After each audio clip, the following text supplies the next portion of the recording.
Adam, thanks. Berkeley, California at Cal Memorial Stadium for a Pac-12 After Dark matchup tonight between the Oregon Ducks and the California Golden Bears. Kickoff coming up in just moments. In the nation, the California Golden Bear offense led by graduate transfer quarterback Davis Webb. Davis Webb is a coach's son. He's an unbelievable student of the game. Starts watching film about 8 in the morning. He's got big hands for the quick release, which is necessary for the Bear Raid offense. So the Bear Raid headed by the Cal head man, Sonny Dykes. There you see his record. Cal undefeated at home this season, 2-0 here at Memorial Stadium. And so we'll see how things go tonight as they continue to try and keep the O in the loss column at home. We've talked about Mark Helfrich already and his record. So again, played for the national championship just a couple of years ago, but certainly it has been a season of struggle so far for Helfrich and his staff and team on the road tonight here in Berkeley. Oregon won the toss. They will receive the opening kickoff on what is just a splendid Friday night weather-wise here in the Bay Area. It's an awesome night, and it's interesting that they want the ball, because a lot of times you defer when you're on the road, but they want to get that young quarterback started very quickly.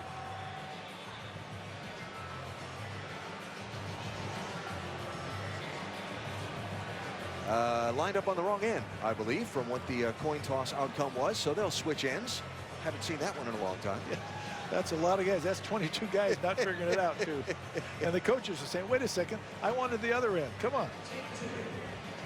Our first argument of the night with the officials comes before we even have the opening kickoff. Might be a new track record there. I'm just saying. Well, it's an interesting game because you look at this, these are two high-scoring, high-potent offenses, and even with Oregon's struggles this year, still a high-scoring offense against two defenses who really have struggled. And those who track such things say we're going to see a lot of points scored in this game tonight. I actually believe the defense that shows up tonight and gets the most stops is going to be the victor in this game. So ball in the air, and we are ready to go here at Oregon. Tony Brooks-James with it. And a seam up the sideline, though flags come flying from about 3 different directions. Brooks-James knocked down at the 34-yard line, but I suspect they're going to give some of that back. Oregon, one of the most... During the return, holding, receiving team number 17, 10-yard penalty, first down. Oregon, the most penalized team in yards per game in the Pac-12. And so now that freshman quarterback, Justin Herbert from Eugene, comes onto the field. Kind of a sneaky recruit, if you will, right under their noses. They were one of the few that pursued him to bring him into this Duck team. Sheldon High School right there in Eugene, multi-sport athlete. His mobility should help this offense, but the key is how he handles the pressure. The throw on his first play out wide side, reached down and grabbed for a quick catch by Johnny Munt, the tight end. Herbert is 6'6" tall. He's big. And the coaches admit they kind of threw him into a tough situation against Washington for his first start in that last game. One of the country's top teams, as we now know. That's another thing they expect that Herbert will do better than most people believe, is run the ball. Yeah, it was a baptism under fire against Washington. Tonight, sometimes they say, get the quarterback out, let him get that first hit under his belt so he feels like what it's going to be like, and then just go turn him loose. I love coaching terms because they both, the offensive coordinator and the head coach, both talked about his athleticism. I said, you mean his ability to run? Yeah, and make plays and stay alive in the pocket. There's Royce Freeman, I believe, getting his first carry late tonight. Flag came in. Very late flag came in on that one.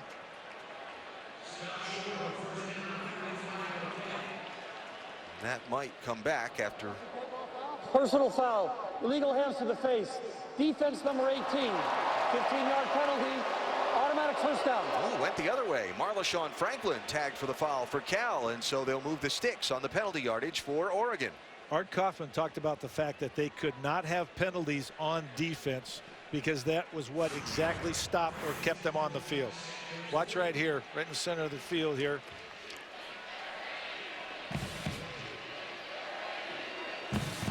Yeah, right side of the screen. Really Yeah, going out of the frame. Yeah, yeah. Franklin got his hands up. So first down for Oregon. Ball out to the 39-yard line. And here comes Tony Brooks-James. And jumped on pretty quickly by James Looney for Cal. This Cal defense banged up through the center, missing a couple of their defensive tackles and defensive ends for tonight's game. Sonny Dykes talking about the idea that your defense, as you said, want to be strong up the middle like a baseball team. They're down several defensive tackles, several safeties, hoping to hang on. Herbert with time. Throws in the intended direction of Charles Nelson, but some nice defense there by Darius Allensworth for Cal, and it brings up 3rd and short. There, unfortunately, Justin Herbert demonstrated his youth. He had time outside to let something more develop. He was outside the pocket, but he tried to throw it into a very tight window. Just under 46% converting 3rd down for the Ducks. They'll convert this one as the ball thrown to Charles Nelson across midfield. 1st down, Oregon. You know what's interesting? Watching him throw, he used to have more foot movement. I think he's taken after Dakota Prukup, who has helped him a lot in this transition for him being the starter. So they move the chains, and now we'll try and crank the tempo a little bit. Something the Ducks want to do tonight. Get a little bit faster with the offense. Here's Brooks James. Gets the edge. And gets a bunch. Tiptoes the sidelines. He stepped out of bounds inside the 5 at the 2. Finally caught up to and run out there by Marleshon Franklin. Tony Brooks James is the speed quotient in that backfield. They've got a lot of thunder and lightning. He's the lightning. Explosive plays, the ones for 20 yards or more. They got one there. And going to get our first video review of the night coming up here. Ooh, that one might come back. Might. Is it indisputable video evidence? Well, you know what? It's hard to tell. Does anything land on that white outside? The white shoe against the green grass might help some. But let's see. Our referee tonight is Steve Strimling. The replay official is Jim Northcutt from the Pac-12. And games here at Cal do have the ability to go back to the Pac-12 Command Center as part of a collaborative replay process. That's way back at the 1st down marker, which is quite a ways. So this could be a huge loss. I think that shoe is on the sideline. Yeah, it's pretty hard. I'll let the officials decide that one because I can't tell. And I'm not biased one way or the other in this one. Standard of evidence, indisputable video evidence beyond all doubt.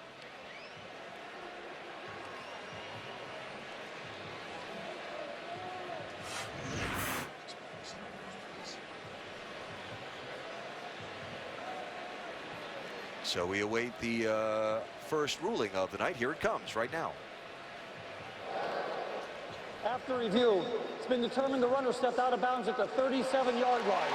It will be 1st and 10 at that point. Please reset the game clock to 13 minutes and 2 seconds. 13:02, please. So scratch that one from the explosive play column, but still a 1st down for Oregon. But it's still got to scare Art Kaufman and the Cal Bears. He talked about the fact they need to get simple on defense so they can read and react. Align, assign, and then execute and tackle well in space. None of those things happen on that play. The Cal defense last in the Pac-12 and one of the last in the nation against the run.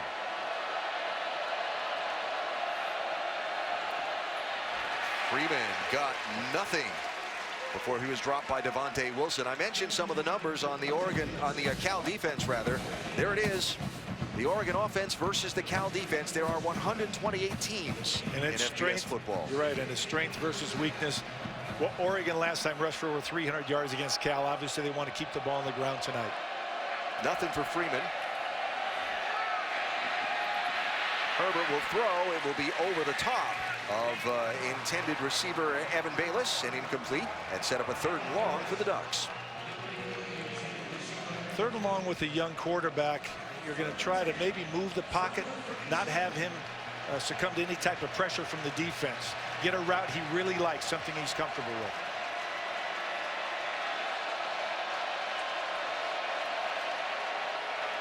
Give it to Freeman. See if he can get the edge. He'll get nothing. Nicely contained on the far side by Darius Allensworth, the junior, who kept the edge protected. Obviously wanted to take the pressure off of the young quarterback, but I'm not sure that this run or this choice by Freeman to take it outside, they were hoping to get it right up the middle like a draw play. Instead, great play on the outside, the tackle, and really a loss there. Yeah, that might not have been the best choice. Yeah, and you see Freeman tapping his chest saying, my bad. So the punt team on for the Ducks. Ian Wheeler will kick. Vic Wharton will be back deep for the Cal offense. Wheeler's kick a little too far, and Cal's offense will come onto the field for the touchback. So the Bear Raid comes onto the field. Davis Webb, the graduate transfer quarterback, of course, started his career at Texas Tech and transferred here for this season. Came here in the middle of May and began working with some of his receivers right away. And you see he's one of the best in the nation in all the passing categories. Well, he tried to be a great teammate. He's done this before. He transferred previously, but he's a student of the game, a coach's son. Comes in and starts watching film about 8 in the morning. He's got big hands, which allows him to do the quick release stuff they love in this offense. He's accurate. He understands offense, and more importantly, he understands defense. Hurt his thumb in their last game against Oregon State. Says he's good to go. When we met with him yesterday, he'll be without one of his top receivers, actually his top receiver tonight. More on that in a minute. First pass complete, far side. It's Raymond Hudson who gets the first grab of the night from Webb. Chad Hansen also injured late in that Oregon State game, and Hansen on the sidelines tonight. He sprained his ankle. He did not warm up. He'll not play. That's a big loss for the Cal Bear Raid defense. Offense, excuse me. That dumps it inside. Kalfani Mohammed's got some room. Nice game, but a flag is down in the offensive backfield. Holding. Offense number 64. 10-yard penalty. Replay the down. That is the right tackle, Stephen Moore, the senior. Jake Spavital, their offensive coordinator, wants to run 85+ plays a game. They don't want penalties that put them in long yardage situations or take away their opportunity to operate at pace. So back him up now to the 15-yard line. There's Spavital in his first year here at Cal as offensive coordinator. Came from Texas A&M, where he was the offensive coordinator there for the past 3 years. Son of a high school coach.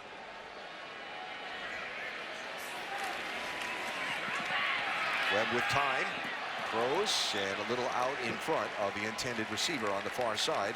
That was Demetrius Robertson. Oregon playing man-free defense. That means that look for rub routes or pick routes by the Cal offense down the road, especially in third and long. They got to shake somebody loose. Look for the seam or a crossing route down the field. So third and very long here for the Bears.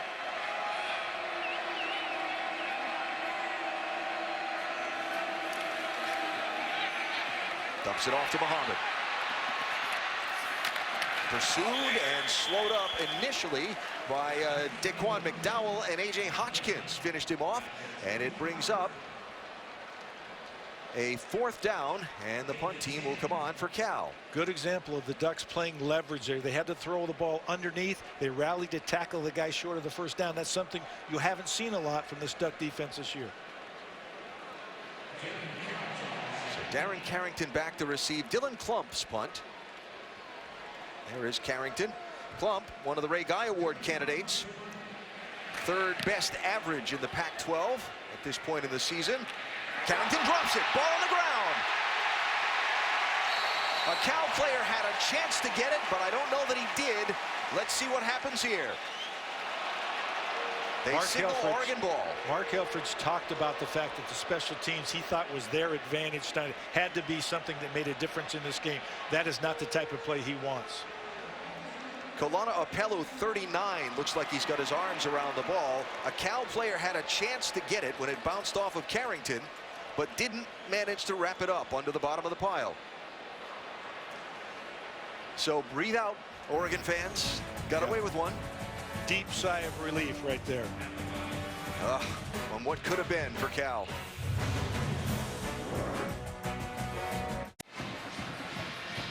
A Friday night fight in the Pac-12 between a couple of teams who really could use a win. Oregon and Cal scoreless here in this first quarter.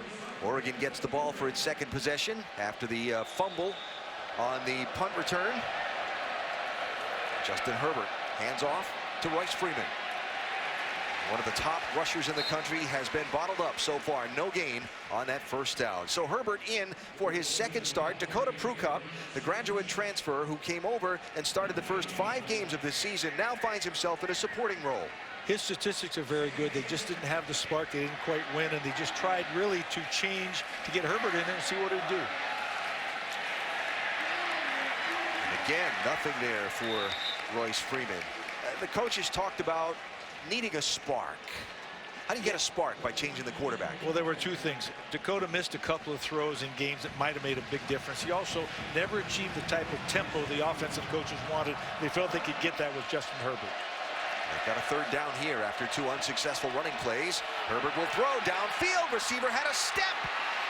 Did Nelson pull that in? No, it hit the ground. He came back around Allensworth for the ball and almost had a chance to pull it in. Charles Nelson is the most explosive player and most dangerous weapon that Oregon has. The problem is he has limited range. He's not very tall, about 5'8". See him go up. I'd say that probably was interference right there. They're very fortunate, the Cal Bears, that there was not a interference penalty called. Yeah, I think they got away with one there. So the punt team is on again. Ian Wheeler will kick. Vic Wharton will be back deep to get the kick for Cal.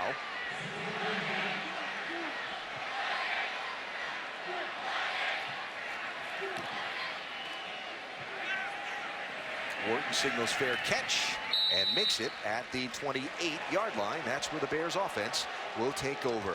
Chris Budden is down on the field for us tonight. She's on the Oregon sideline right now. Hi, Chris. Hi. Well, you talked about the 4-game losing streak for Oregon, and their frustrations reached a tipping point 2 weeks ago when Cameron Hunt, the offensive lineman for Oregon, called out his team after the loss to Washington, saying 30 to 40% of their teammates didn't care if they win or lose. Well, so Mark Helfrich held an entire team meeting for everyone to air out their frustrations.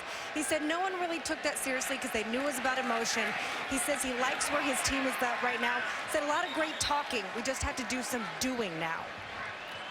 Oregon player down on the first down carry by Trey Watson. Injury timeout here. So, Mike, you've been through some of these. There's Cam Hunt on the bench. You've been through some of these situations before. You've had a 5-game losing streak with the Ducks in your second season at Oregon. Getting the team together, meeting and so on, what's that going to accomplish? Well, hopefully what you do, and I met first individually with every player on the team and found out who they were and what they thought about this program, what their role was. And then that didn't work. We lost the game after that, and then I met with everybody again, and we did what I call unity meetings. We tried to get everybody going in the same direction, respecting everybody's involvement and input, and we found a way to change that, and we were 3 wins and then 5 straight losses and finished with 3 straight wins to be bowl eligible. But I think it was a turning point in my career because I realized that no matter how much talent you have to have players who like each other, respect each other, and will go to war for each other. That was 1996, as you see the injured Oregon player being helped off the field, Drayton Carlberg, the redshirt freshman from Minneapolis. So you had another similar situation a decade later in 2006, where you had a little losing streak and had to get the team sorted out again. Yeah, talking about all my losing streaks, I love this. I mean, I know. No, I'll tell you what, though. It all worked out. We had a very poor bowl game, and I'll tell you about what we did to that after this play. Second down and 10 for Cal.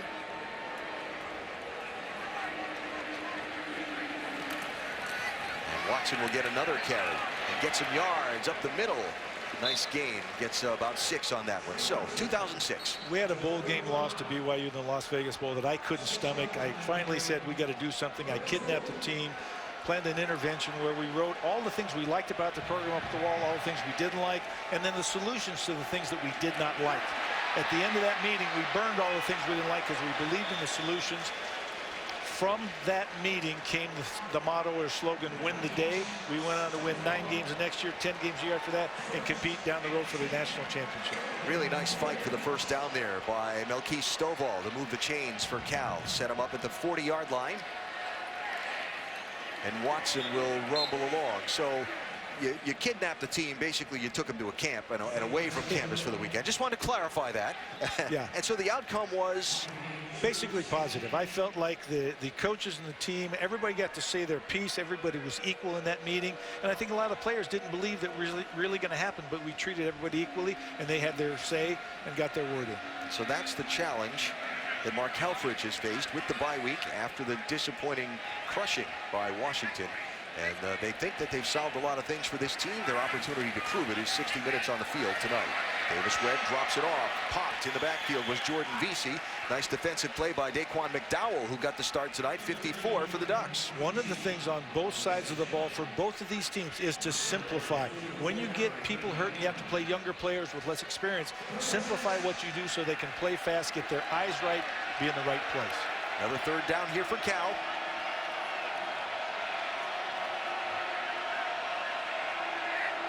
See the safeties really deep for Oregon, rotating over to the 3 receiver side. So they'll give it to Watson. He'll have the first down and a bunch. Good open field tackle by Brendan Schooler, the freshman safety, but Watson moves the change for the Golden Bears. Nice call by the OC Spavital. Saw them in a defense, and the defensive line has to cancel the run first. No matter what they think they see, they still have to play run first and then react to the pass.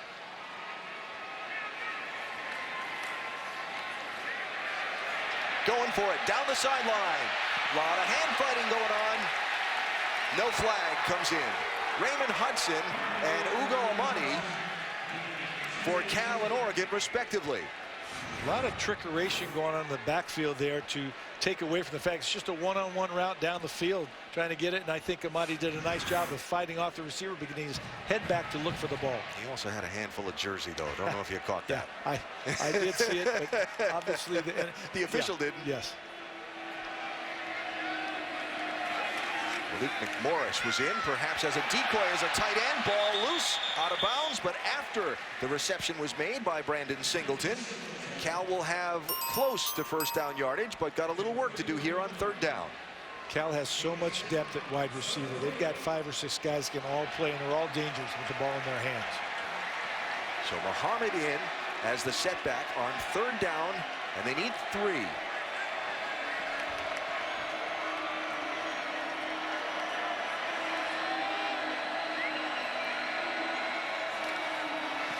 Will have it. Slices his way for the first down. Kalfani Muhammad, the senior from Englewood, who had just a spectacular game last time out at Oregon State. Sonny Dykes made a great point in Armenia. He loves to run the ball. He loved to be balanced. He said if I could, I'd run it 70% of the time. I don't feel we have that kind of people up front, so that's why we rely on the pass, but he loves to be balanced in terms of his attack. Empty backfield. Webb throws to a wide open receiver in the middle of the field. Jordan Vesey just couldn't keep his feet, but he has the Golden Bears down at the 5-yard line for a first and goal. That was a unique formation. Maybe we'll get a chance to diagram it later. Go quickly, throw it outside. Vesey again, spins away. Flag comes in. We wait for the signal. They have not signaled touchdown yet. I think that's going to be a hold on the receiver out there blocking. Cal goes so fast. One of the things Holding. is Offense number 8. 10-yard penalty. Replay first down. that's Robertson, excuse me. Yeah, that's the challenge for the defense, is to get lined up, get your eyes right, and react to the speed of the play.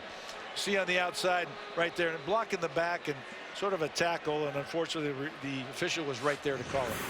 So instead of putting 6 points on the scoreboard, they back the Golden Bears up to the 15-yard line, and it's first and goal from there.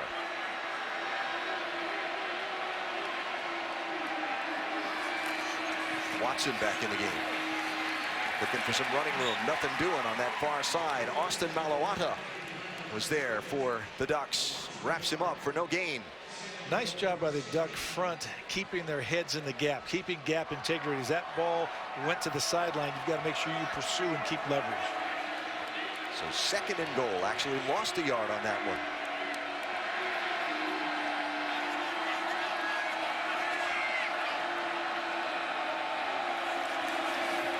Watson again, up the gut. Still going, dropped at the 10-yard line after a 6-yard gain by A.J. Hotchkiss. Somebody's helmet came off.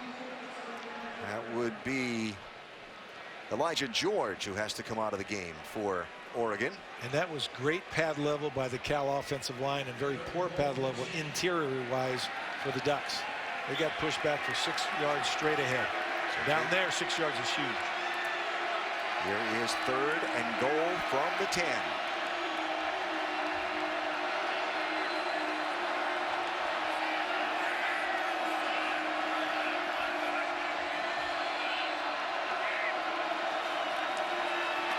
Webb throws the fade. Touchdown! Raymond Hudson with the Cal Bears score.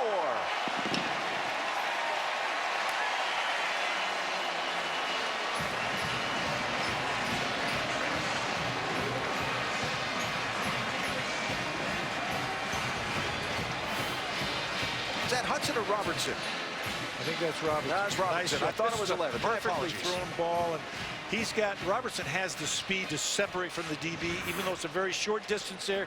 Great throwing ball in terms of right into the corner. Matt Anderson's point after is good. Can you believe we got less than 5 minutes to go in this quarter and we just saw the first points, but they belong to the Cal Bears. What a beautiful sunset. That's looking from Cal Memorial Stadium back out across Berkeley and across San Francisco Bay. Just a spectacular sight for a football Friday night. Perhaps you're out and about on this Friday watching us on the ESPN app or on Watch ESPN. If you had to be out and about tonight, could you watch us? Yes, if you download the app, go to watchespn.com today. Watch all of our college football games on this massive upcoming busy weekend. So a 13-play, 74-yard drive, penalties notwithstanding. And the touchdown pass from Davis Webb to the freshman Demetrius Robertson. And Cal has a 7-0 lead. Short kick will be fair caught, and Oregon will take over at its 27-yard line. Let's go back and check in with Adnan Burke. Ooh, little baseball reference in there. Nice, nice. You love baseball. Come on. I do, yes. Usually when a team is wearing a certain color uniform, though. So Oregon now needs to answer. Justin Herbert throws complete to the far side. Charles Nelson, but he is quickly wrapped up and dropped by Josh Drayden for Cal. Short gain, second down. Very tight coverage. Cal is playing tight on first down to try to stop the run, so they're man-to-man on the outside. I guess they'll give him about 5 with forward progress. Herbert throws again near side. That is off the fingertips of Pharaoh Brown, who just couldn't pull it in. And it's third down for the Ducks, just like that. You got it, you know, one of the things, 3rd and 5 here, young quarterback. If you're seeing man coverage, you think about slant routes or combination rub routes on the outside.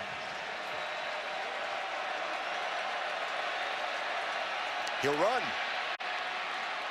And he'll make the line to gain. So the athleticism on display there for Justin Herbert. And I think a little bit of blocking by Royce Freeman there. He became a lead blocker. They noticed the wide splits to widen the defense out, too, for that play. So after the first down, they try and crank the tempo. Here comes Freeman. Fighting forward. And a nice gain, his best of the night so far for Royce Freeman, the leading rusher, who's been hobbled for about 3 games now. The Nebraska game, the Colorado game, he didn't play, didn't get anything going against Washington last game out. He's been hampered since the Nebraska game, as you said. He looks a step slow to me tonight. This is Tony Brooks-James in now. Fighting forward, very close to the line to gain, but they're going to mark him about a yard short. It'll be 3rd and very little for Oregon as Brooks-James now limps off to the near side. They can ill afford to lose 2 backs or have less than that. They could be with Mark Helfrich in 4-down territory here. Taj Griffin into the game with the ball for the Ducks. He'll have the first down. And more. Flags come in. I think this one's going to come back.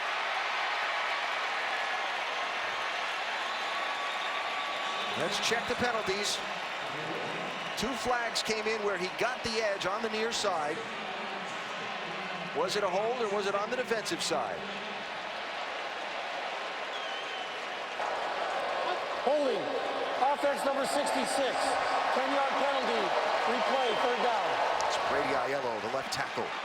That's on his way. They came outside on that play and they just tried to sustain the block a little bit too long.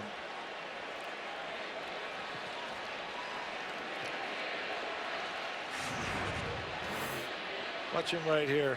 He's right in there, left tackle spot. As soon as he comes out, he's standing up. He comes around the tight end on the pull. And then just looks like he may have tackled the guy in space. That would be how I would describe it, yes. So now 3rd and 11. Herbert under pressure. Down he goes. Flags come in. James Looney got to the quarterback. We'll check the penalties. Holding. Offense number 78. Penalties decline. Result of the play, 4th down. So Cam Hunt ticketed for the holding. James Looney gets the sack, what would be his 2nd of the season. And now the Duck punt team will come on from a lot farther back than they were a little while ago when Brooks James was standing in the end zone.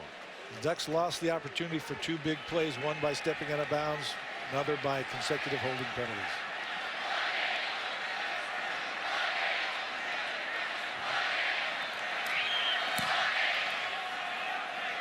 Ian Wheeler kicks one. Wharton signals fair catch, makes it at his own 23-yard line. Cal with a 7-0 lead. And the ball, their offense, and Davis Webb coming back onto the field. Recruitment center, it worked pretty well for him there. So Cal with the ball, Davis Webb with a rare run, and he's knocked to the ground by Jalen Jelks, 97 for the Ducks. I was going to say that play just surprised me because Yes. I would not run him. I think they're trying to keep the defense honest, but he had a banged up thumb last week. He's obviously totally healthy this week. Oregon showing a little pressure. Now they back off. Alfani Muhammad, good rushing yardage. Jelks again wrestles him to the ground. Not until the ball is all the way out to the 35 and a fresh set of downs for the Golden Bears. Jelks in on the last 2 plays as a playmaker for the Ducks. He's been not healthy for a couple weeks, but his speed and athleticism does make a difference in there. Defensive coordinator Brady Holt told us he was glad to have him back tonight.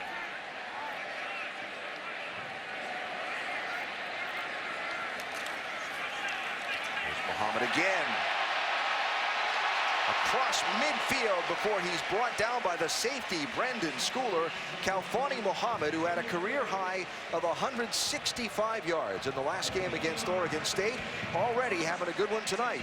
Nice job up front by Cal getting a hat on a hat. The safeties are so deep for Oregon. They're having to make tackles in space, which eventually is going to hurt them.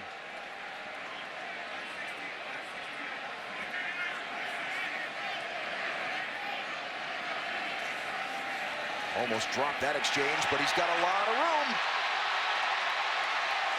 Again, it was the safety, Schooler, who clipped the feet of Kalfani Muhammad, but another giant run for Cal. Brendan Schooler, a true freshman, very good player and will have a great future with the Ducks, but right now he shouldn't have to make all those open field tackles. Somebody up front, that front 7 has to do a better job. 23 on that carry for Muhammad. When you look at this box count, there's only 5 people in box for the Ducks. They're going to run the football until that's changed. I just keep handing it to 29 the way they're going. Well, you're right. And both from a standpoint, it is working. It's working because of the Ducks alignment. Plus, right now, this pace is wearing out the Ducks a little bit. You notice they're trying to substitute to keep some fresh people in the game. So ball now inside the 15 at the 14 and a 1st and 10 for Cal. And Webb going to make his reads and his checks. And hand it off again. Inside the 5-yard line, and Kalfani Muhammad has been the star of this drive, plus that offensive line for the Bears. And it's not a question of box count, it's a question of getting blocked up front. The Cal offensive line is doing a great job of getting a block on a block, getting a hat on a hat, and finishing blocks up front. So Muhammad out for a breather, much needed one. He's done a lot of work in this drive. Trey Watson is in now. And there's going to be a measurement here to see if he got the 1st down. Now, the run defense has been a problem for both of these teams, and certainly a problem on this drive for the Ducks. A little bit short of the 1st down after the measurement.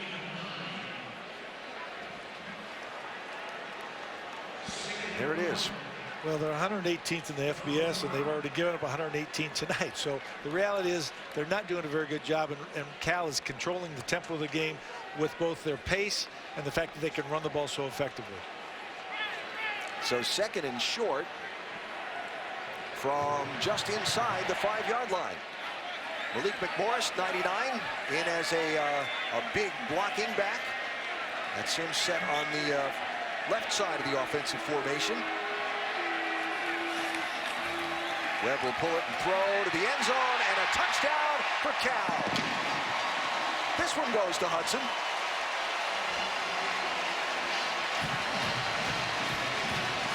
When you're running the ball, the defense is forced to bring more people into the box. The crossing routes down there with play action become very difficult to defend.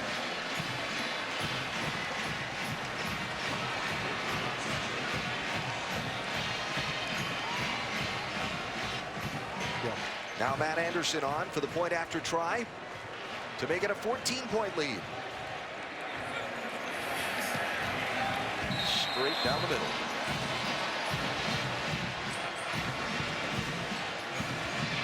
Kalfani Mohammed was the star of that drive for Cal.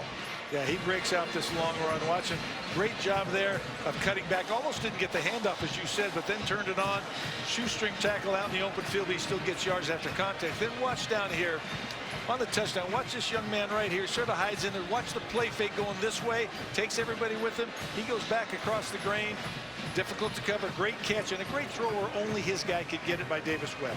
You know, you've talked about with these offenses that spread them out, like the Oregon offense and the Bear Raid, that you spread the field out to make more space to run. Absolutely. And that's why Cal and Oregon too, all of those style of offenses have great success, because you have to cover people and you walk those outside linebacker type guys out there so far, they're not sure if they're covering a pass or they're going to try to support the run. Yeah, a beautiful 76-yard drive with Muhammad rushing 5 times for 67 of those 76 yards on that drive, and Cal up 14-0 as we come toward the end of this first quarter. So now the pressure beginning to mount on the Oregon offense here as they're behind by 2 touchdowns. And a pooch kick, fair catch signaled for and made, and Oregon will take over at its 26-yard line. Late penalty flag just came sailing in, 2 of them, as a matter of fact.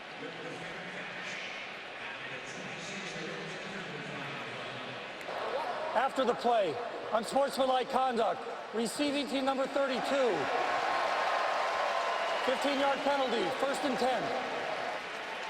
You can't have those things anytime, especially when you're trailing by 2 touchdowns. So for this Oregon offense now, 3 possessions, 3 punts. Well, they had a couple of times where the ball was in the end zone and came back for penalties. Right. They've got to sustain a drive and not be their own worst enemy. Keep the ball in bounds. And obviously, we talked to Matt Lubick earlier in the year. He talked about penalties, how they derail the opportunity to score on a drive. And right now, the Ducks have been their own worst enemy.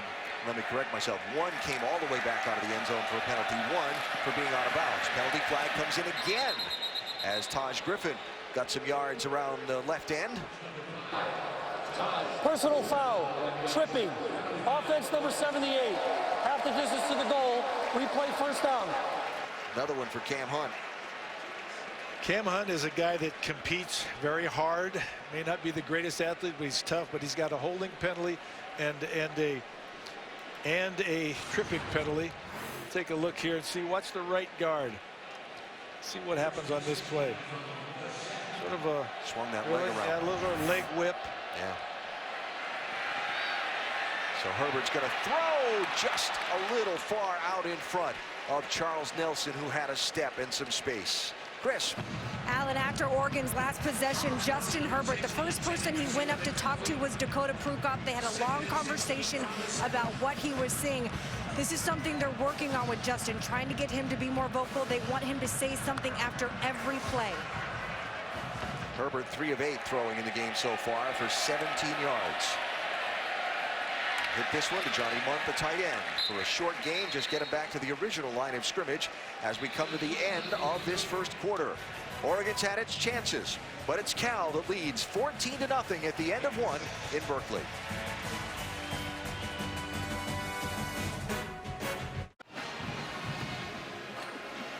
First game of the weekend in the Pac-12 tonight here in Berkeley, and a look at what's at stake for both teams. Cal trying to find that path through to bowl eligibility, standing at 3-3 and 1-2 in the conference. Oregon looking for its first conference win of the season And down by 2 touchdowns as we start the second quarter. Justin Herbert throws to a receiver downfield, and it was over the top of Jaylen Brown and incomplete. He had a step on Darius Allensworth. One of the things about Justin Herbert, all of his throws have been long tonight. He's too excited. He's too amped up. He's too hyped up. He's taking a lot of this on his own shoulders. He's got to relax and just pass the ball, not try to throw the ball down the field. Allensworth limping off on the far side. So the punt team back on again for a 4th consecutive possession for the Ducks. And this time, Ian Wheeler will stand in his own end zone to kick.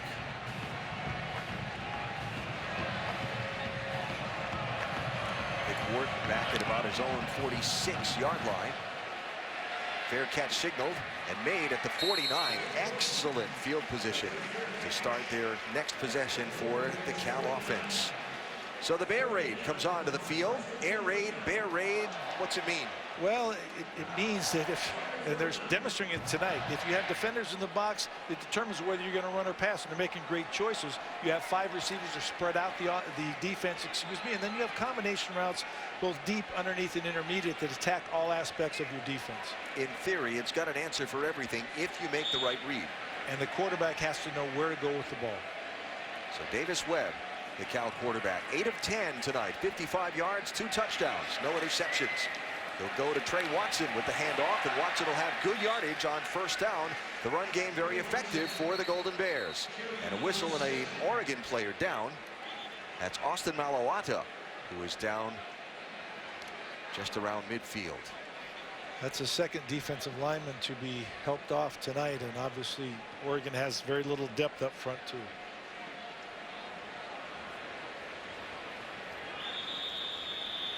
So injury timeout on the field here at Cal as the Oregon medical staff attends to Malawata. Timeout. Of course, our ESPN coverage begins on Wednesday night for the new season. Malawata walked off the field, being evaluated there. You saw the pass from Davis Webb out to the outside to Stovall for a very short gain. Khalil Oliver with the defense there. And so a 3rd down for Cal. Davis Webb and the Cal offense mixing up the run and pass very, very well. They're keeping Oregon off balance to where they don't really know where to put men in the box. Trey Watson is the running back.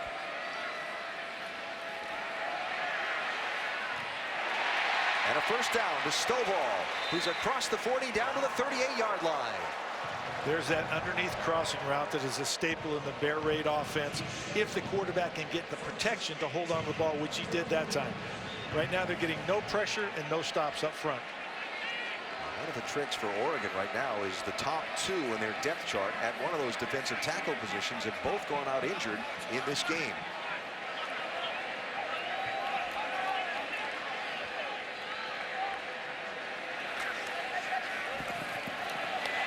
Webb throws, and that completion, that's Robertson, who has a very nice gain on 1st down out to the 30-yard line. It'll bring up 2nd down and 2, which gives you a lot of options. Yeah, the Ducks secondary is playing so far off a lot of the time that those throws are very easy underneath.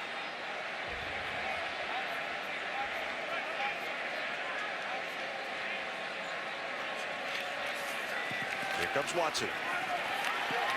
Very nicely pursued to the outside by Jimmy Swain, 18 for Oregon. And so, sorry. As they do this, they need to make sure that they stop the vertical plays, the plays that hit and go north and south right now, force them to run laterally and then pursue like heck. And I'm seeing okay effort. I'm seeing very poor execution. 5 of 6 on 3rd down for Cal.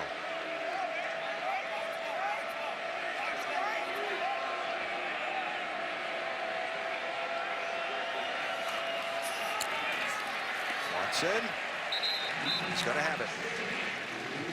Trey Watson moves the chains for Cal, and the drive keeps going. Talk some more about that poor execution. What do you see? Well, I think right now that the Oregon defense is just too porous up front, and they're not able to close down and stop the run, so they can run for 3 or 4 yards every single play. They're so worried about getting beat deep. They're committing 2 deep safeties. When you're 2 deep safeties, you're light in the box. You can't cover everybody out there and also support the run.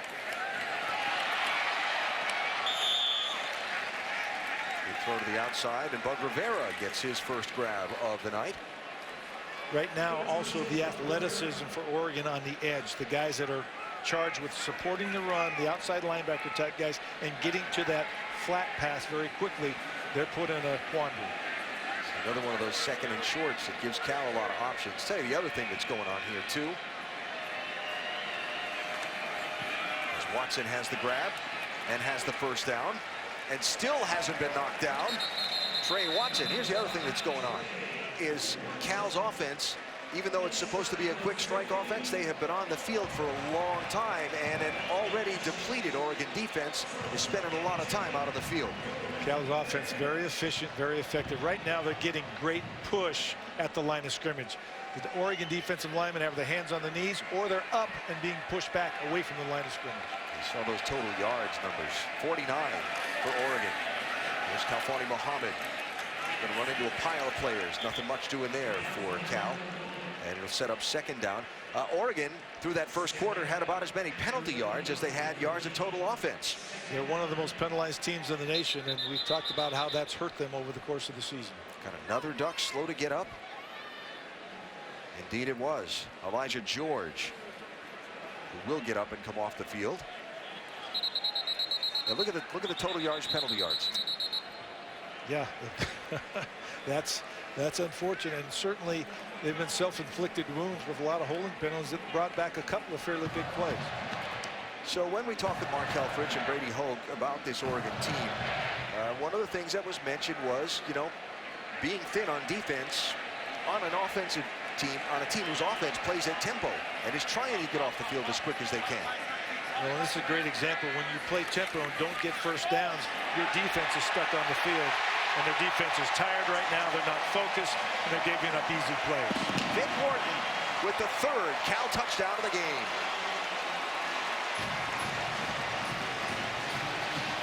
Yeah. 3 trips to the red zone, 3 touchdowns for the Golden Bears.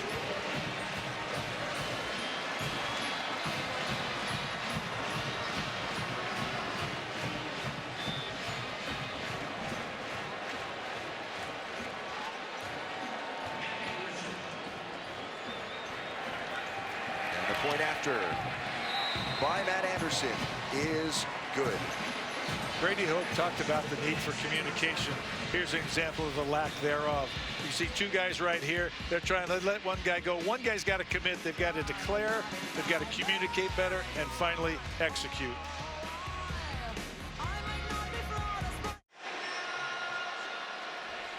Not even 5 minutes into the second quarter, and Cal is up by 3 touchdowns on Oregon, who's had nothing going on offense tonight. You know, minus those 2, you're going to have a problem, and that problem's probably going to be sizable. Another pooch kick, and another fair catch signaled for. And let's check back in the studio with Adnan Burke. All right, thank you very much, guys. Just want to update you on what's happening with San Jose State and San Diego State over on ESPN2. It's Donnell Pumphrey up to his usual tricks from 27 yards out. He's been great for the Aztecs. They're up 21-0 right now. Allen comfortably in front. Back over to you. And Adnan, duplicate score lines then. 21-0 here in Berkeley. And there is the drive chart for the Duck offense, which is not a pretty one. No, and we talked tonight about the defense that gets the most stops is going to win this game, and right now it's the Cal defense. Justin Herbert, hands off, far side, nothing doing for Taj Griffin, who was knocked out of bounds by Cody DK for the Golden Bears. Now, Oregon has the capacity to score very quickly. They still have a lot of great athletes on the field, but they've got to get the offensive line straightened out. There's been too many penalties. But watch out, because they can come back, but they need to come back and support that defense. Actually, they need to put a drive together and let the defense rest a little bit. Stay on the field, yeah. Herbert throws, got a receiver, got a first down. Darren Carrington all the way out to midfield, and that might just be a little spark that this Duck offense needs, maybe a little confidence for the young quarterback. Absolutely. I think Justin Herbert getting a big conversion right there, finding his best receiver, Darren Carrington, down the field. Hopefully that settles him down a little bit. Ducks crank up the tempo. Tony Brooks-James looked for a little running yardage. Give him about 5. Nice gain on first down for Oregon before Cameron Walker knocks him down. Tony Brooks-James, though, is more of a speedster. He runs a little bit upright for me through the middle line of scrimmage, but he's a guy that can take it all away if he finds a crease. Herbert will throw again. Dumps it off. It is caught. That is Pharaoh Brown, the big tight end, who will rumble down inside. Luke Rubenzer knocks him down. Pharaoh Brown with a catch and run. And they move the sticks for Oregon down to the 25-yard line. He is a big man, and I would have characterized it the same way. That was rumbling down that sideline. Herbert with time, swings it out wide. Brooks-James nicely played in the open field. Cameron Walker with an excellent defensive play. He's their nickel back, and he's a great cover guy. He a lot of times has the guy coming out first back out or the slot receiver, and he can cover anybody. Interesting here for Cal's defense. Ball at the near hash mark and a quick defensive stop, and they made a wholesale change on defense. I think that was about 10 guys that came on, if not all 11.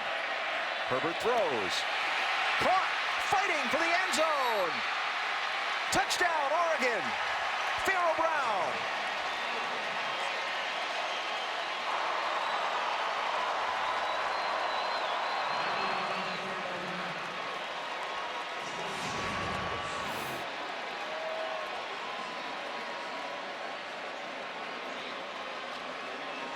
Well, that's going to be really close. I think he got it. I give him a touchdown there. Yeah, I do too. I don't think the knee was down. I think the ball had crossed the plane. They may take a look, but as we talked about, Oregon has the capability of scoring very quickly on offense, and maybe that drive is going to help them. But certainly, if nothing else, their defense could take a little bit of a breather. They probably scored too quickly to get them any real rest. So Aiden Schneider on for the point after try for Oregon. And it's a 2-touchdown deficit. Very nicely done down the field by Justin Herbert, and the Oregon offense took him just 6 plays in a minute 38 to cover the 69 yards, had 3 20-yard plus plays on that drive.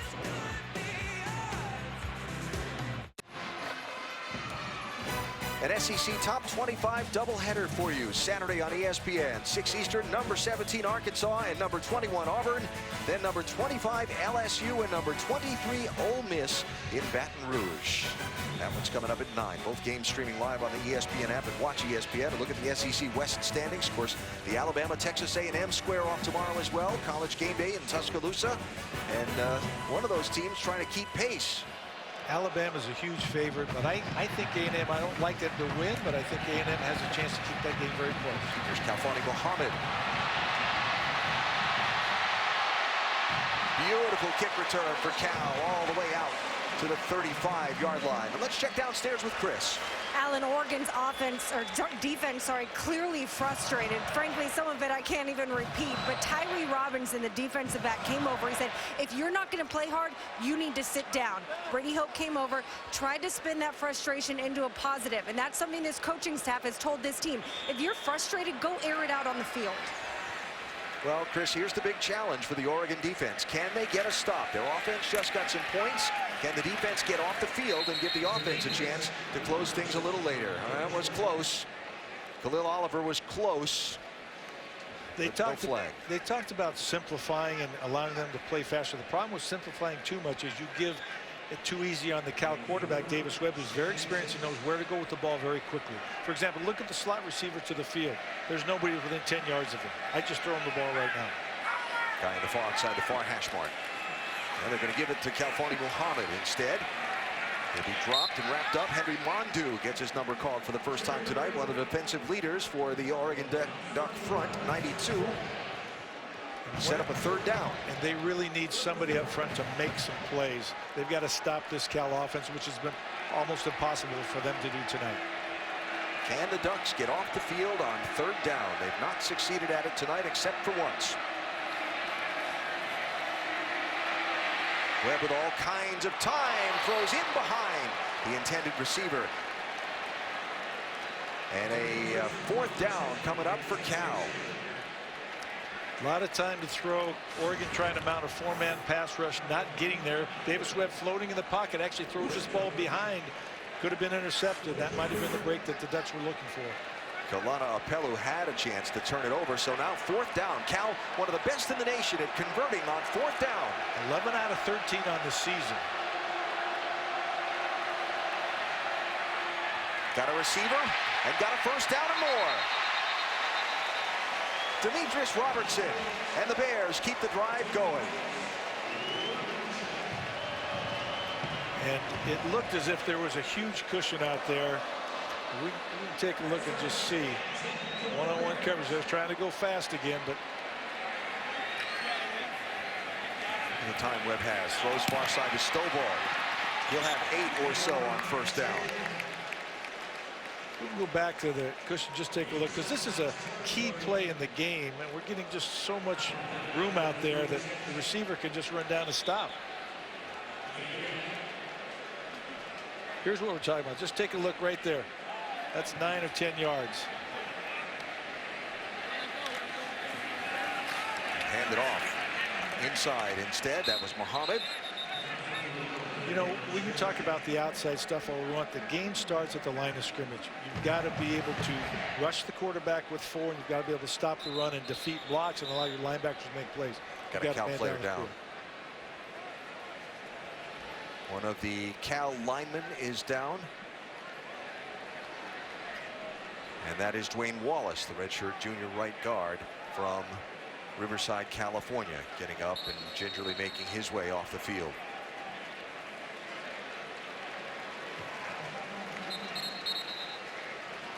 Well, we talked about the defense a lot. There's where they stand out of 128 teams in FBS football in those categories.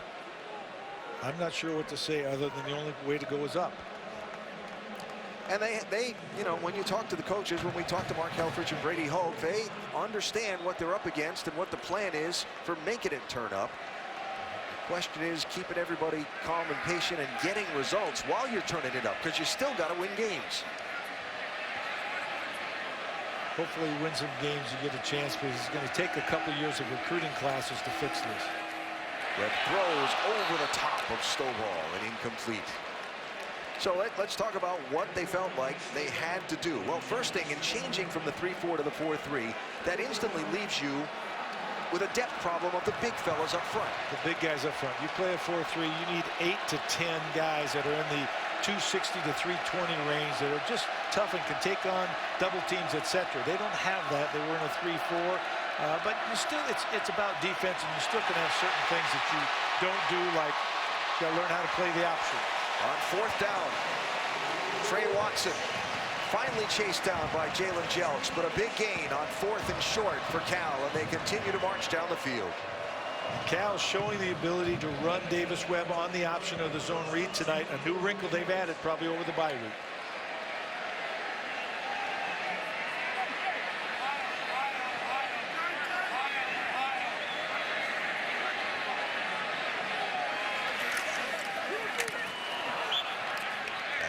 Wharton with the grab for no gain.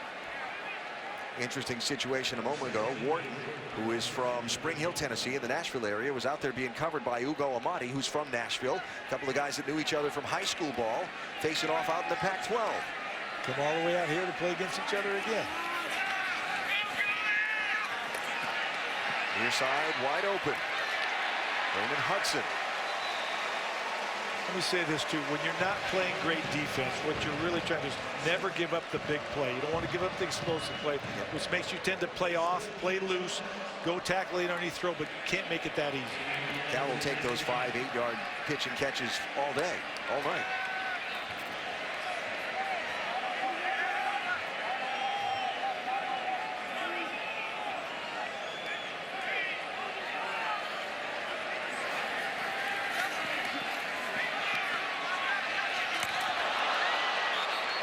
Incomplete in the direction of Patrick Warstell, and defended there.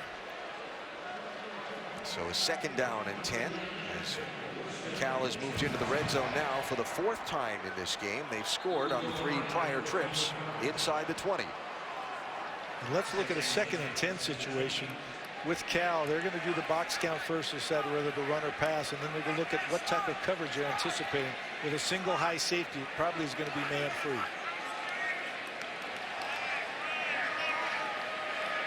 Box count. I used to do that when I worked at a grocery store when I was in high school. Well, that's a box count that means you should be throwing the ball, I just tell you. And the play clock ran out while Davis Webb was making his checks and adjustments. Offense, 5-yard penalty, second down. So 2nd and 10 becomes 2nd and 15. So box count is obviously the players between the tackles, the linebackers, the down linemen, and so on. And that sets you off with how many people are lined up on all these guys spread out outside. Yes, as we look, I would call that a 5-man box count right now because the other guy's way outside the tackle trying to get down there. See him sneaking in at the last minute? That's what you try to do. Change the box count late. Confuse the quarterback as to whether it should be run or pass. That was a great play by 51, Gary Baker. The redshirt freshman from Upland, California, at the bottom of that pile, fighting through a block and grabbing on to Watson as he came through and wrestling him down. So 3rd down. And they need a bunch.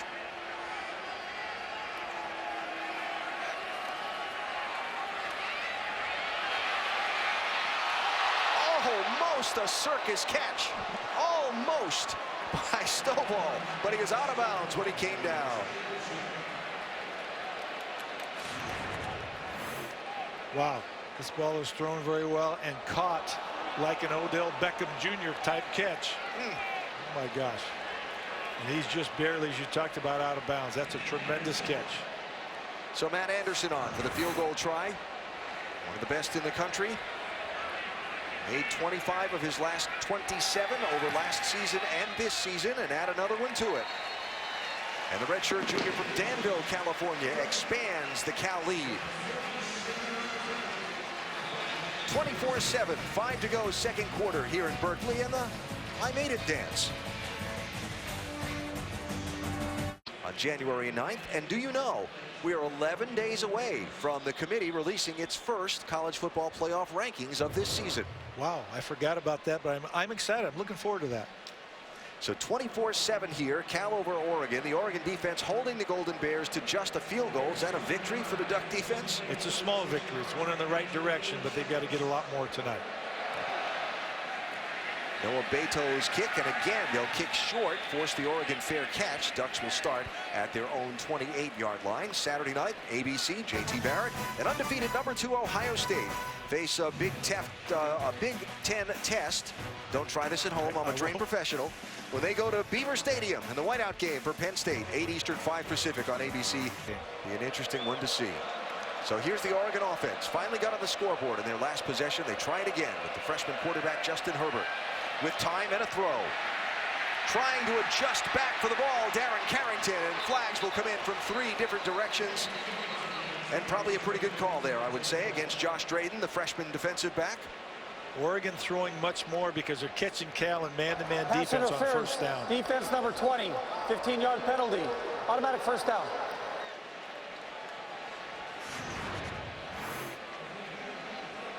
Here's the penalties. You can see the reach and the grab and not playing the ball. Then Justin Herbert gets rid of this ball, but he takes a shot right to the chest, right to the sternum. It's tough on a young man. They didn't hit him that way at Sheldon High School. Little hello from the 5th-year senior Devontae Wilson from Cal. So bring the ball out to the 44-yard line. At a first down for the Ducks.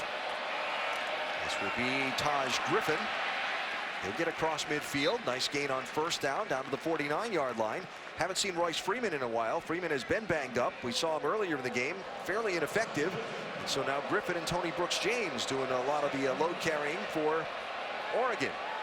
And the passing arm of Justin Herbert in and through the hands of Johnny Munt, the tight end, the intended receiver, Kahari Vanderbilt on defense for Cal. You know, a lot of people think Oregon is just built on these wide receivers, but Pharaoh Brown, Evan Bayless, Johnny Munt, Jacob Britt, they've got some great tight ends that can catch and block at the line of scrimmage. So use them tonight because they're typically matched up on safeties. 3rd down.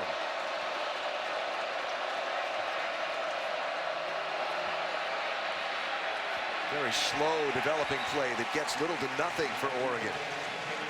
Tell you what they wanted to do. They wanted to run outside. The back is supposed to press it up inside and then bounce the outside. He saw a little bit of light, thought maybe I can get it, and then decided, uh-oh, he didn't have his pad level in the right place. So 4th down, and Mark Helfrich will lead the offense on the field. The Ducks are only 46% on 4th down this year, not as effective as Cal.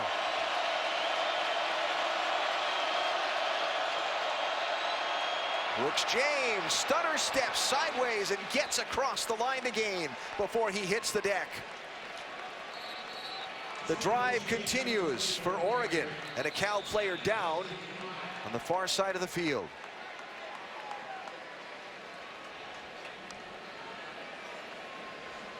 While we have the injury timeout, let's check back in the studio with Adnan Burke. Tony McCary was the injured Cal player. He is off to the sideline for further attention. And so after going for it on 4th down, the Oregon drive continues just inside the 45-yard line of Cal.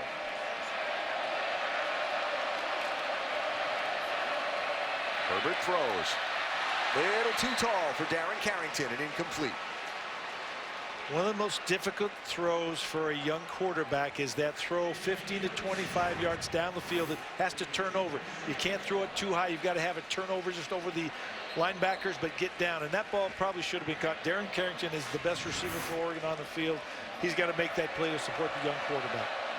So he'll step out for a breather on 2nd and 10. This is Brooks James with running room. Still going and all the way down inside the 5-yard line before he's finally dragged out of bounds by Kahari Vanderbilt. The coaches talked about the fact that Tony Brooks James is the most complete back right now. He's the healthiest. He's got the speed to finish plays, and that's the 2nd time he's been off to the races tonight. 43 yards on that one. 1st and goal for the Ducks. Brooks James pounding toward the goal line. No signal yet. No arms in the air. The problem for the Ducks down here is that Brooks James only weighs about 185 pounds. He's not the type of guy that you want running low inside. You'd hope that Royce Freeman would be able to come back in and carry the load at this point. Hey, Coach, there's a lot of blue players waving like they got the ball down there. I didn't see it come out. On the field as the runner was down in possession of the football short of the goal line. 2nd down. All right. Now let's see if the replay room buzzes down. The Ducks aren't even lined up in a huddle. They're trying to get a play, I guess. Oftentimes teams will try to run a play very quickly if you still have the ball. And Mark Helfrich is out on the field at the numbers at the 20-yard line, calling timeout for Oregon. I wonder if he's asking if they scored. Possibly. There were still 19 seconds on the play clock, though they weren't organized particularly at the line of scrimmage. Let's see. Well, that's pretty close. We're not going to see it from that angle. No. This is probably better. There's the ball. His knee's not down yet. Ooh, and that ball's bouncing. See the ball. That ball might have bounced in there, Mike. Yeah. Let's see. Watch underneath the knees here. Hand down, reaching for it. I can't tell. Yeah, I can't either. It's got to be indisputable video evidence. So we go with the 2nd down and goal play. Brooks James, touchdown Ducks, no question this time.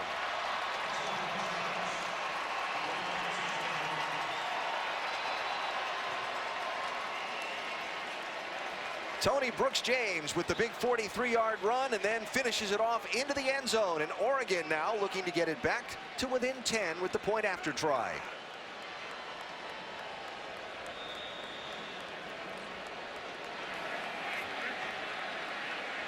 Aiden Schneider will kick out of Taylor Ali's hold.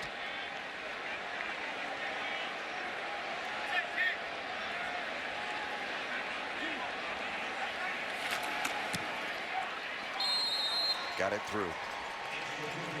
Well, no question that Tony Brooks James has been the best of the Oregon running backs tonight, and his 43-yard run was definitely the key play on that drive. And watch the way he sets this up. He bounces outside, gets a great block, and then just turns on the jets. Tiptoes the sidelines, finally gets pulled down just inside the 3-yard line.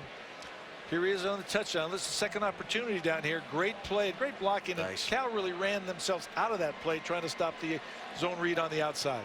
Brady Aiello, Jake Hansen, nice blocks to open that big hole. And so now we've got a 10-point ball game. And what once looked reasonably bleak now looks somewhat hopeful if you're wearing the green and gold. Yeah, I'm not sure what to tell you. We talked about the fact that the defenses that make the most stops are going to be the people that win this game. And so far, the defense has traded off being a little bit stingy and a little bit like a sieve. So Matt Wogan will kick off. Kalfani Muhammad and Trey Watson back deep for Cal. And coming up on 3 minutes to go in this first half. It's Muhammad from the 7. All the way out to the 24-yard line before he's dropped. Well, college game day. You know who the celebrity guest picker is going to be tomorrow? You told me and I forgot. Vern Lundquist. Oh, that's cool. That is neat. One of the greats of our business. Of course, in his final season calling the SEC for CBS. And Vern's going to make the picks tomorrow, and I think that'll be just a lot of fun. You know, the problem for Myles Garrett is he's a great pass rusher. He's not going to get to run after the quarterback as much. He's going to have to stop the run first against Alabama. Yeah, nice run for Trey Watson on first down. 2nd and short for Cal. You know, with this 2:44 left, there's enough time for both of these offenses to score the way they play. Webb with time. Throws. Far sideline. Was he inbounds? Incomplete is the signal. Out of bounds. Plus there's a hat down, which means the receiver was out of bounds and didn't reestablish himself inbounds before he caught the ball. Yeah, had the defender pushed him out, he'd be okay, but he voluntarily went out of bounds and cannot come back in and catch the ball. So 3rd and short for Cal.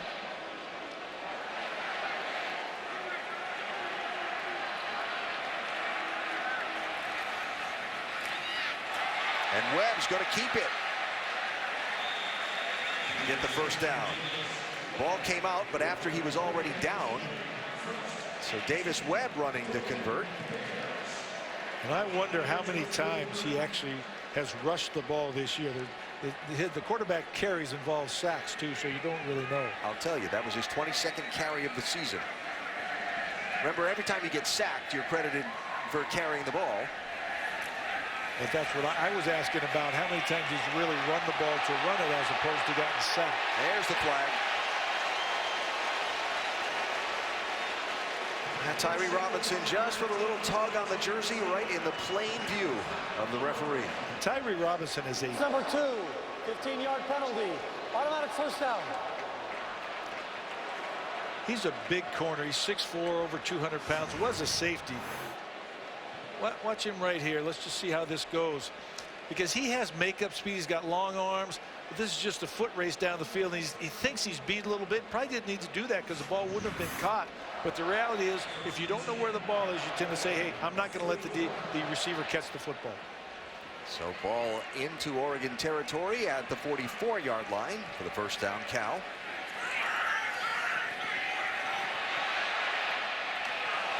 Webb just a little bit over the top of Jordan Vesey as he was under pressure in the backfield. Oregon finally getting a little bit of pressure on Webb, forced him out of the pocket that time, and were able to make a play down the field. But penalties still hurting the Ducks on both sides of the ball. Yeah. And again, this opportunity, can the Ducks defense step up and shut down Cal's offense and get off the field? Webb throws to a wide open Trey Watson, but a flag comes in. Webb not happy with the flag that came past him. Hands to the face. Number 5 has to remain out for 1 down. His helmet came off through play. During the play, personal foul. Legal hands to the face. Defense number 90. That penalty will be assessed 15 yards from the end of the run. Automatic first down. I'd say that's why Webb was not happy, because Drayton Carlberg got his hands into the face. Okay, right here, I think it's this man right here lined up over the left guard. Let's take a look and see how this happens. You can see he's going in there and pushing, trying to go hard, and that hand got up into the face. Not a lot, but just enough to draw the notice of the officials. So a quick 30 yards of penalties moves the ball down the field for Cal to the 24-yard line. Here's Kalfani Muhammad. A nice job of stacking things up on the far side of the defense by A.J. Hotchkiss for Oregon. That's the first time I've seen the Ducks get more than one guy in on the tackle today. That was the right leverage, the right attitude about pursuit and finish.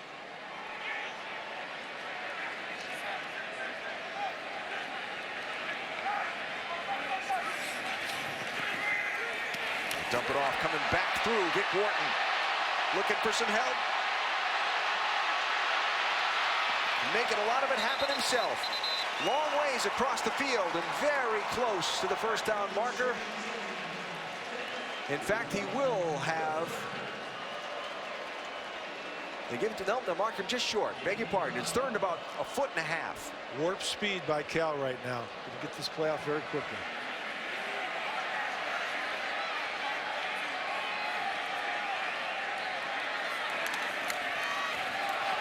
Throwing. Out of bounds. Incomplete. Melquise Stovall. And an Oregon defender is all the way up against the wall of the stadium and still down after going out of bounds. This is just a great man-to-man route, a corner route from the inside receiver. We'll take a look here and see it at the end of the play. Well thrown ball. I think that's a touchdown. I can't tell. The official right there, though, ruled him out, or maybe he held the ball all the way in contact with the ground. It looked as if his foot was in. Let's take a look from this angle. His heel might have caught that.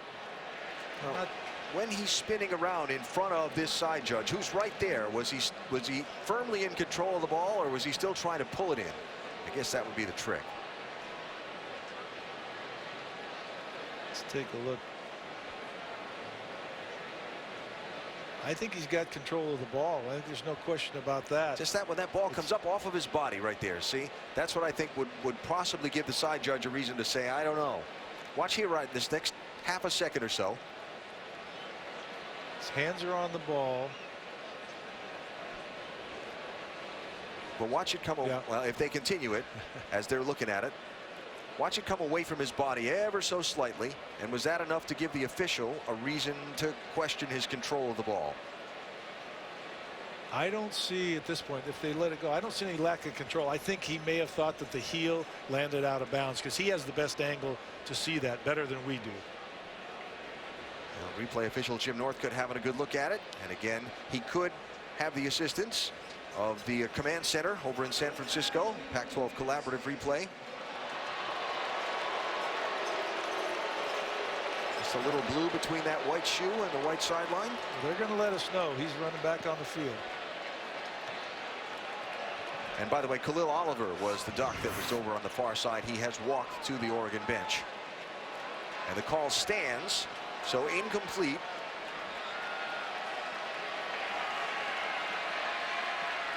And the 4th down. Webb hands off. Mohammed hit, but pushes forward.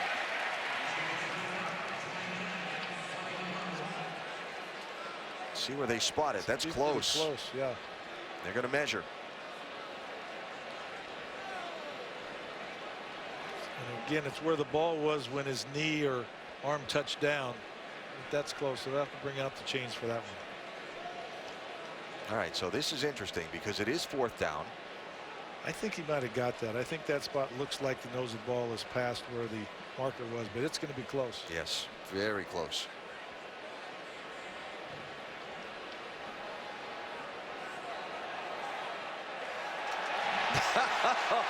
Nose of the football.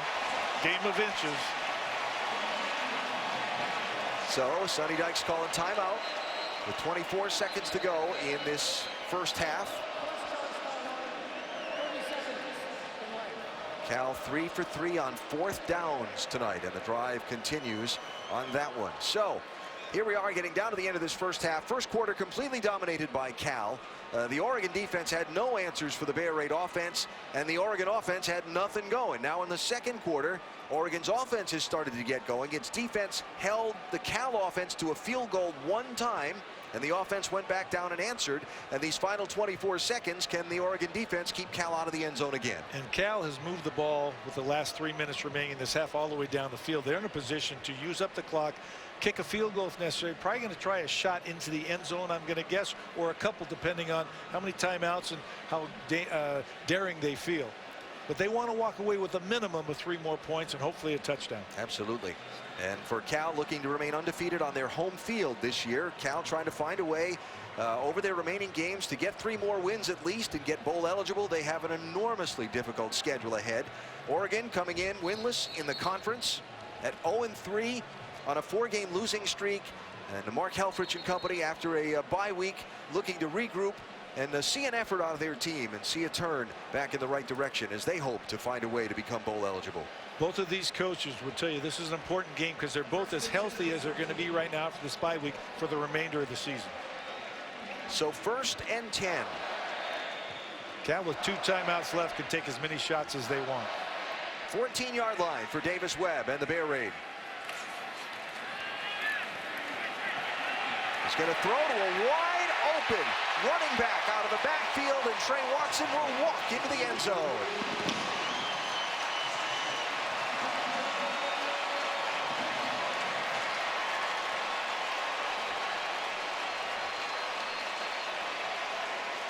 That was well designed, well executed on the offensive side.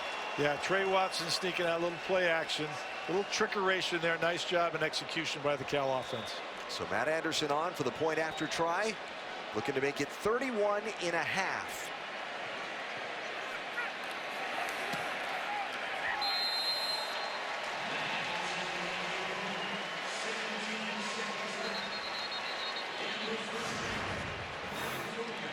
Okay, Trey Watson right here is going to run out here, do this. They're going to take the quarterback, come over here, and takes all the defense with him. As we watch this play, great execution. You see the play fake there. Davis Webb rolls out, receiver clears that area, and then a nicely thrown ball over the top. Don't lead him too much, just make sure he catches it, get in the end zone. Little excitement from Davis Webb. He's healthy this week. Yeah. And so the Oregon defense confused on that one. Too many blue shirts moving in too many different directions. And 31-14 with 17 ticks of the clock left in this first half. 10 plays, 76 yards. 5 for 5 in the red zone in the game for Cal. And again, the 4th down conversions continuing to roll in for the Golden Bears. 5 for 5 in the red zone. We talked about the 4th down conversions. We talked earlier about the defense with the most number of stops was going to win this game tonight. And right now it's the Cal defense. Absolutely. So halftime coming up, and a look at some of the great college football games ahead this weekend. Of course, this the first of the Pac-12 schedule for the weekends. That includes Colorado, Stanford, Oregon State, Washington, Washington State, Arizona State, and UCLA and Utah. If they keep doing this pooch kick, I would put my best returners on the 30-yard line at the hash and let them handle it. Make them kick it deep. They continue to do the pooch kick. Took this a little longer than they wanted there. Going to get returned here with Coach James. He'll be met and dropped at the 38-yard line. 11 seconds to go for Oregon. And what a first half it's been for Davis Webb. 21 of 30, 4 touchdowns. He's been on fire tonight. He's demonstrated the type of touch that we knew he had. He's healthy tonight. No problems with his thumb. Even more, he's run the ball to keep the defense honest, but it's allowed him to be able to throw the ball with not a lot of pressure. Little trickeration here, throws back and just make sure, get it to where my guy can catch it. He's excited. He's having fun. And why not? Yeah. When you're throwing the ball and your receivers are going into the end zone with it. Look at that drive chart. I mean, 4 touchdowns and a field goal. Yeah. Herbert will hand off to Taj Griffin, who will run for the sideline and get out of bounds. With 3 ticks left, maybe a chance to try and throw it deep and get a jump ball. This is a Hail Mary opportunity situation. Certainly Justin Herbert has the arm strength, and they've got the receivers just to figure out which group they want in the game, and then you'll see the prevent defense from Cal getting depth in that secondary.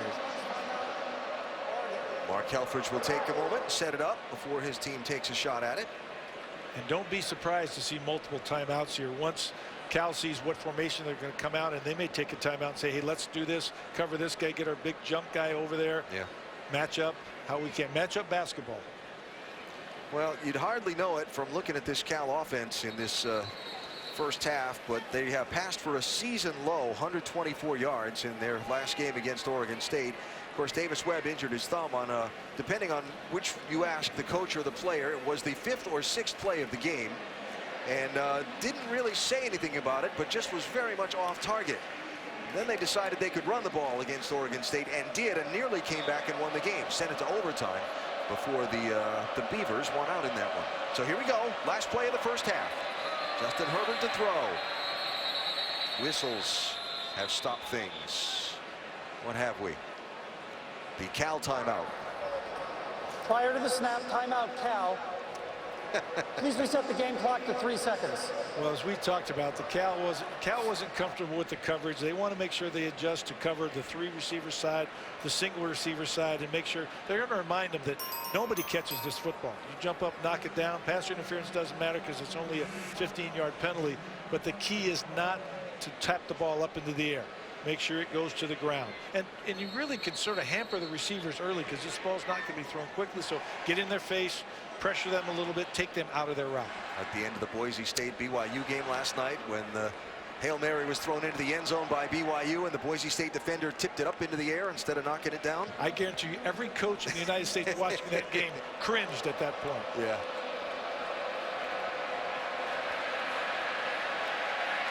Herbert's going to make some time for his receivers to get deep. Going to throw it. Knocked down. Threw it in the direction of Jaylen Brown, but Kahari Vanderbilt knocked it down. And the Bears, the Golden Bears, will run to the locker room, much to the delight of their home fans, with a 31-14 lead over Oregon at halftime. Let's head to Adnan Burke, Joey Galloway, and Danny Cannell back in the studio for our halftime report. Gentlemen. Happy first half for the home fans, and the October of angst continues for the visiting team's fans. Cal 31, Oregon 14 here at Berkeley as we get ready to start the third quarter.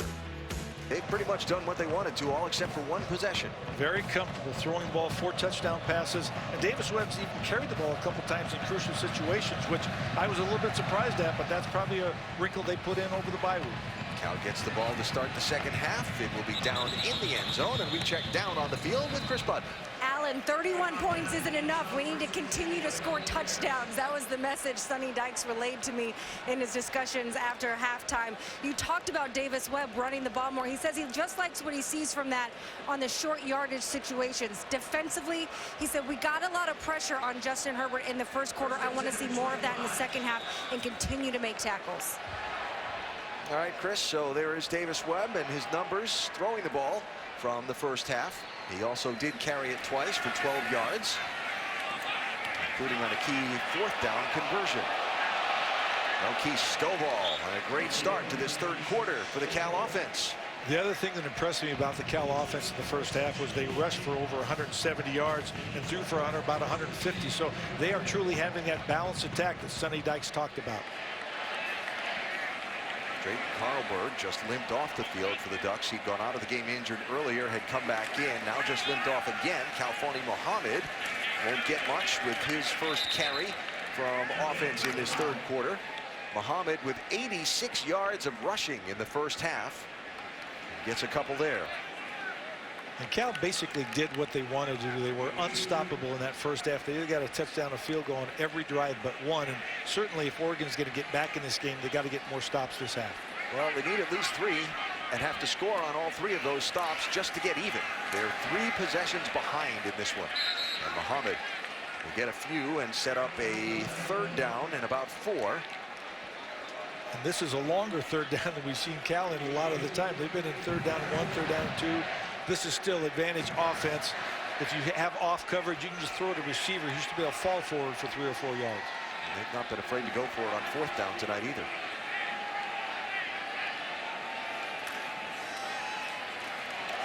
Muhammad will be right at the marker. Depend on the stop.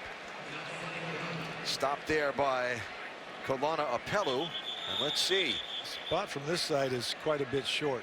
They keep with his spot. The field as the runner was short of the line to gain, 4th down. All right, so 4th and maybe 2 feet. They've been very good this year, as we talked about, on 4th down. Evades a couple and gets across midfield to keep the drive going. Poor angles, poor leverage. When you see 2 defensive players both take an inside rush and the back beats into the outside, one of those guys should have took his inside shoulder, the other his outside shoulder. Maintain your leverage. You know where your help is in the defense.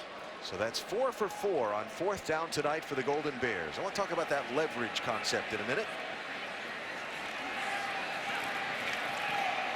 Davis Webb throws, coming back for the ball.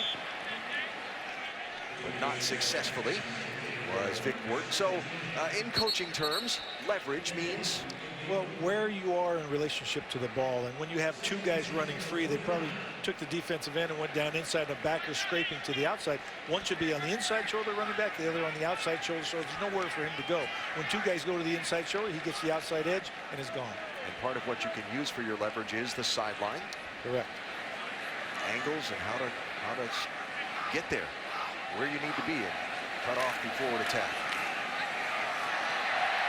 There's another forward attack for Trey Watson. Inside the 40-yard line, out of bounds at the 38. One of the things you see too, when a defense is reaching out and grasping at running backs instead of squaring up to make a tackle, they're getting beat. They're not in position. They're slow to react. They're not making the play. Tackling was something that we discussed with both Mark Helfrich and Brady Hoke, something that stood out as being fairly poor from the Washington game, as Webb has all kinds of time. Coming back to the ball. And a nice catch was Brandon Singleton, and he'll move the chains for Cal. One of the things that the Oregon defensive people talked about with their tackling problems was leverage was one of the words they used, and another was communication, that they just weren't lining up properly and communicating to execute the defensive call. Exactly. Getting lined up soon enough to be able to see the blocking pattern emerge and defeat that, or get your eyes and your feet in the right place. Little shake on the far side for Brandon Singleton, who took advantage of the laying off defender and then made him miss. It's difficult. Right now, Oregon is trying to decide whether I come up and press the receivers on the outside. Are we athletic enough to do that? Do I give them space, play off so we don't get beat deep? I've got to rally to make the tackle. Both of these teams want to get speed in space and force you to make an open field tackle. Get it up. Morris around to the other side. Watson as well.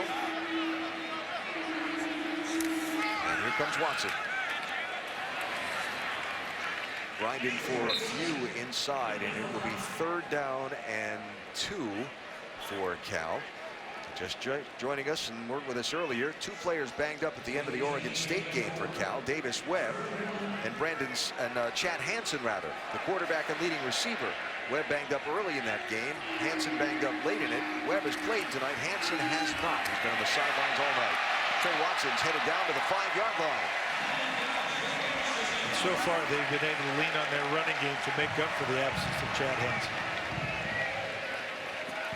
So on the opening possession of this 3rd quarter, another efficient march down the field as you look at Hansen. One of the top receivers in the nation. He's been Webb's go-to guy for the beginning part of this season. But as the younger receivers have gotten more time and more experience, and frankly learned how to run more precise routes where they're supposed to be in this Bear Raid offense, they get Webb's confidence more and more. There's one through the hands of Vic Wharton, incomplete, and it sets up 2nd down and goal. This is a huge drive. Any coach will tell you, whether he's ahead or behind, that first drive of the 3rd quarter is very important, because if you're ahead, you want to emphasize and not relax and take your foot off the pedal. If you're behind, you've got to get a stop, got to get the ball back, get a chance to score. There's a different formation for the Bear Raid. Everybody in tight and pressure.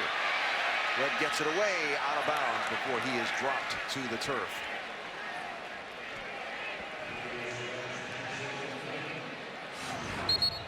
Davis Webb under pressure that time. We talked about the play action fake. He's going to come back. Free rusher off that back edge, pressures him, takes him to the ground. Not too badly, though. No penalty there because he didn't finish that tackle. Jimmy Swain with the hit on the quarterback. So 3rd down and goal from the 5-yard line. Going for the fade.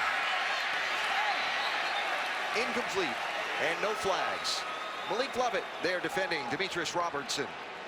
The Ducks chose pressure that time, wanted to get the ball out of his hands quickly. He went to the one-on-one route on the outside, just barely overthrown. I'll tell you what, decent defense that time. Defensive back in the perimeter, in the vicinity.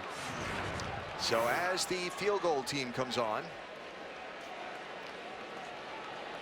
Malik Lovett there tries to get his eyes back to the ball, gets away with something there. Not enough contact. Coach Dykes talking about that and said, how did he get away with that? so here's Anderson on. And the 22-yard chip shot is good. Didn't get 7, but got 3 on a nice opening drive to this 2nd half for the Bears. ESPN College Football, brought to you by Geico. 15 minutes could save you 15% or more on car insurance. Beautiful Memorial Stadium, where they had their first game on November 24th, 1923. And still playing ball here today. The students still enjoying it. And I'll tell you what, my first visit here, to cut a stadium into the side of a hill like this on the top of Berkeley overlooking San Francisco Bay, you couldn't put a price on real estate like this now. Pretty cool, but I want to let you know I was not there at that game. Yeah. Another short kick and another fair catch, and Oregon will start at its 28-yard line. We'll be calling the plays in that one. Look forward to Tess and Todd Blackledge and Holly Rowe on that one tomorrow night. Here's Royce Freeman, first time we've seen him for a while, carrying the ball for the Ducks. It's hard. It's not easy for a guy who's always called plays to turn it over to somebody else, but it's paying dividends right now for Auburn.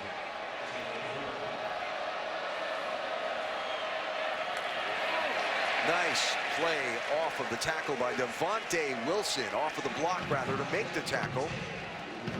The fifth-year senior from Corona on the journey of his own. It's been documented well this year. Originally signed with USC, got injured, ended up going to Riverside Community College, wanted to pursue his dream of playing top-level college ball, wound up here at Cal, and has had a terrific career here for the Golden Bears. Have a first down there for Oregon to keep the chains moving on a Herbert pass. And down on the turf is Charles Nelson, the receiver, and concern for one of the top stars of this Oregon offense.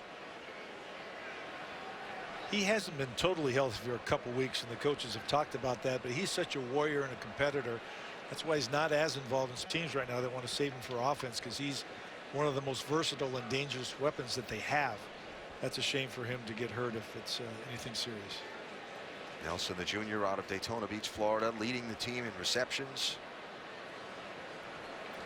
It also Mark Helfrich, sorry to go out and check on one of his big players. Yeah, and it seems to me they're trying to get Royce Freeman on track, and he just right now is not getting either the holes or the ability to hit the hole quite as quick as he would like, and that's hurting the Ducks in terms of Cal is playing a really good run defense on first down, and they tend to, when they run on first down, they're not getting a lot.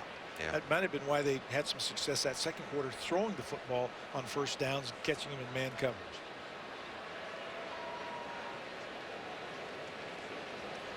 Well, hopefully Nelson is okay.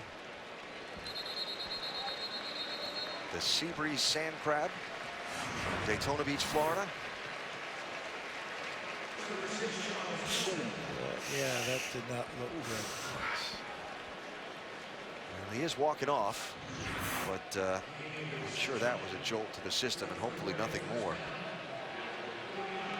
He's one of their best athletes, you know, fastest, strongest, quickest. I mean, he's just an excellent football player. Did pick up the first down.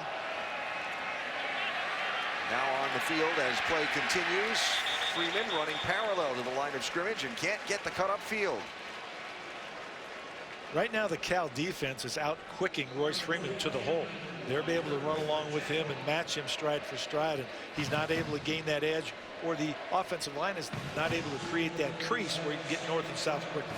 A year ago against Cal, he carried the ball 29 times for 180 yards. He's carried it 9 times in this one tonight and not gotten very much. Herbert's going to tuck and run. Slide down a couple yards short of the first down, and he had maybe a little more room to go. Yeah, that's a hard thing to teach somebody who hasn't done it a lot. He probably never slid in high school, but when you go into that slide, the ball's immediately dead too, so you can get into the slide yardage. Yeah. So 3rd and 3. Nothing doing for Freeman. Tony McCary was through almost untouched. I don't know if that was a read play. It didn't look like it, because if I were Justin Herbert, I probably would have kept the ball. They're stopping Freeman before he can even get started. So 4th down, and the punt team comes on for Oregon, and where they need to score and get some defensive stops. Instead, it's the Cal defense that stops them.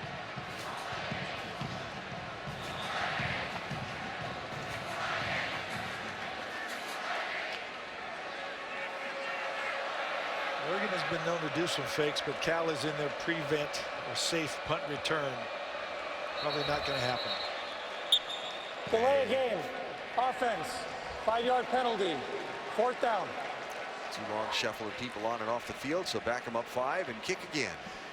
And you know, if you were down inside the 40-yard line, 35, you might want, it's okay to get a 5-yard penalty because it would guarantee you wouldn't get the touchback. But when you're on your own side of the field, you don't want any type of penalty. How about the fake punt out of their own end zone last night that didn't work? That didn't work. Ended up at the 1-yard line. Yeah, well, it's BYU that tried that one. That right? was that was courage. I don't know if it was wisdom. Yeah.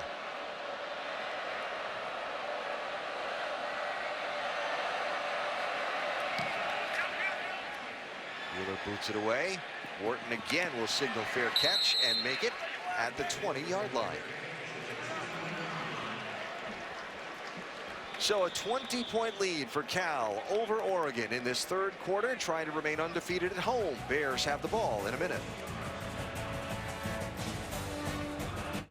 JT's back, and I hear there's another Bosa in town.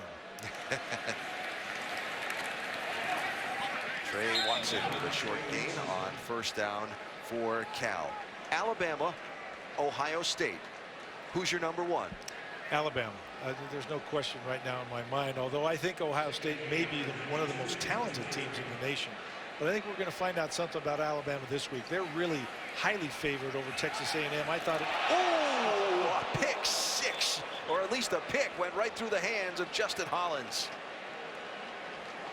Anyway, right Alabama, now, Ohio State. Well, I just think Alabama is probably the most complete team on defense that there is, and Jalen Hurts is getting better game by game, week after week. He's a young player, but he has the ability to beat you with his feet too.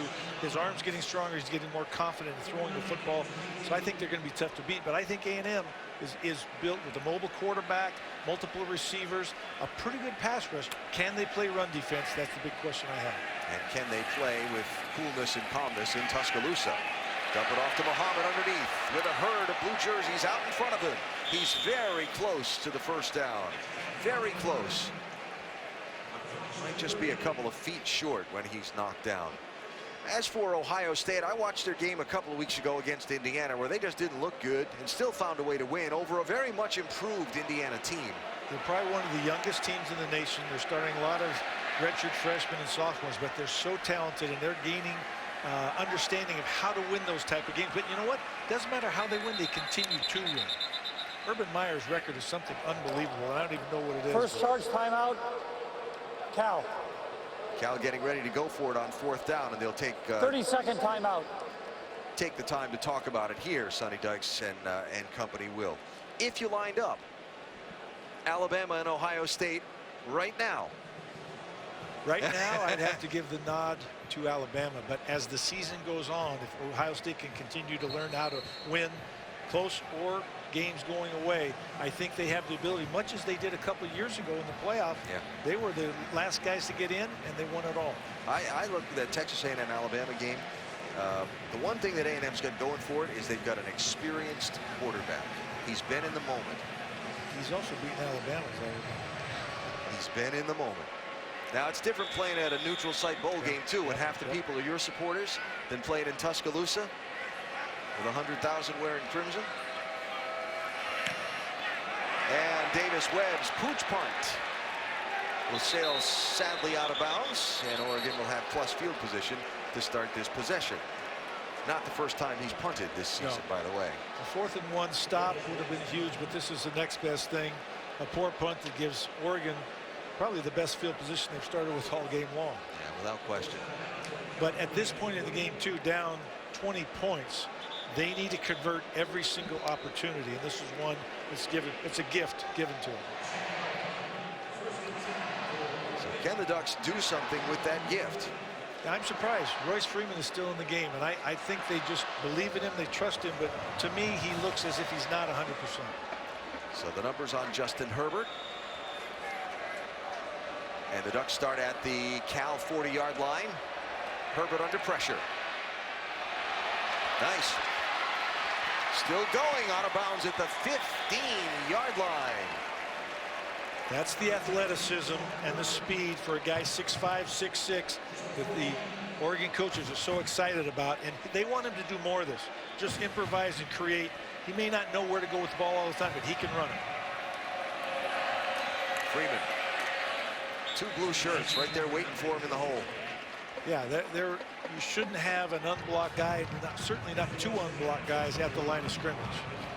As we've talked about before on first down, it seems as if Cal is packing the box, maybe playing zero coverage, trying to sneak an extra safety down. Oregon's got to recognize that and take advantage.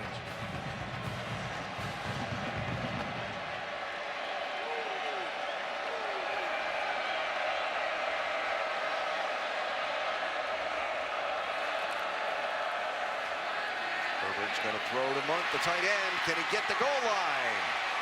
Touchdown Ducks.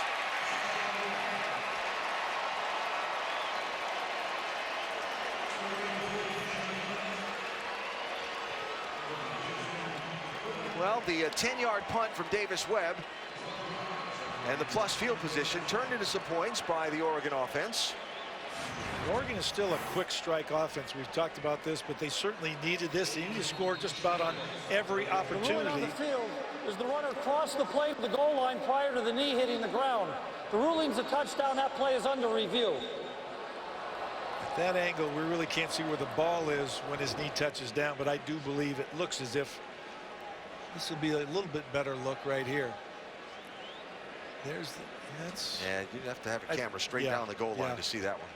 I think it's too close to call in terms of overruling anything. It was called a touchdown on the field, right? So see from that angle where the camera's outside the goal line, it looks like the ball's there first. So that might be one of those that indisputable video evidence might not exist.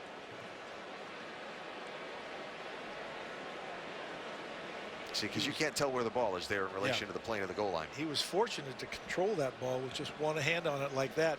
Those are the things that scare you as a coach, because if that fumble goes out of the end zone. After review, it was determined the runner's knee hit the ground prior to the ball crossing the goal line. The ball will be spotted at the half-yard line on the far hash mark. 1st and goal. The clock will start on my whistle. All right, so take the points off the board, put the offense back on the field. This is one more chance for the defense here to make some type of stop. They got to think about ripping and stripping the ball, and let's see who carries the ball for Oregon, who's in there. Well, Freeman goes into the game. He's the power back. He's the guy you want to handle the ball in this situation. Probably whether he's healthy or not. Yeah.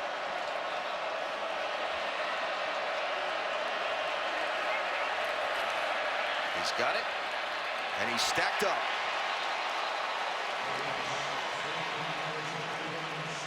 Well, you can see there's about 9 Cal defenders in the box. They're man on man at the top, single safety off, and this is just sell out. Don't let them run it in. 2nd and goal.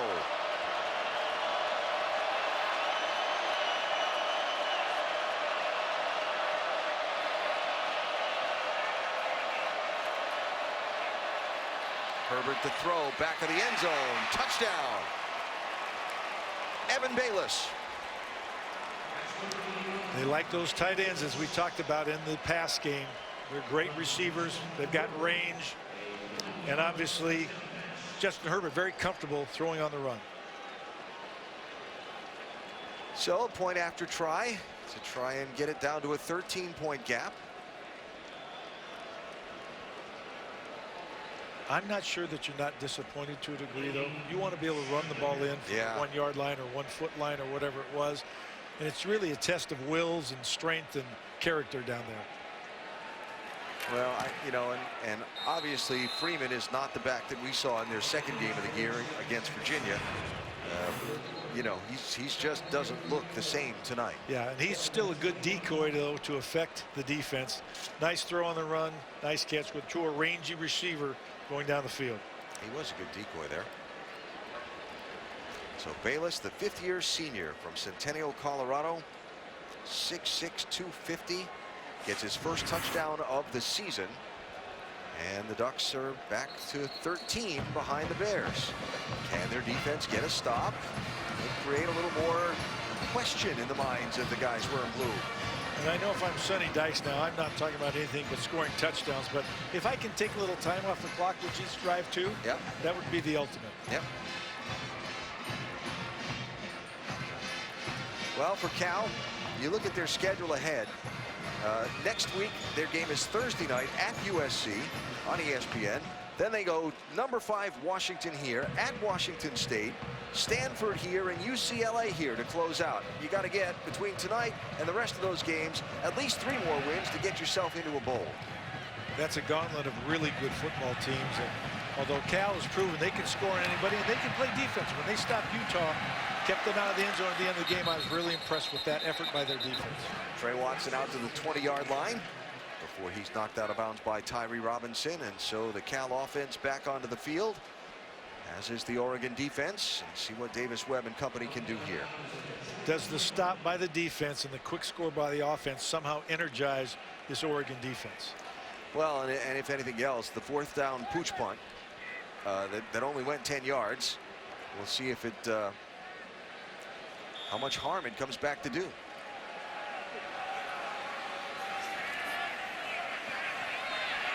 Webb almost had that ball knocked out of his hands. TJ Daniel was in there for Oregon. 91. It was a nice job in coverage. The underneath defenders jumped some of the crossing routes, didn't allow him anywhere to go with the ball. First sack of the game for the Ducks, first sack of the season for Daniel. The run game comes near side. That was Trey Watson. And not much there, just about back to the original line of scrimmage, now 3rd and long. Oregon substituting to a nickel package, getting more pass rushers and more pass defenders in the game to match up with the potent Cal offense.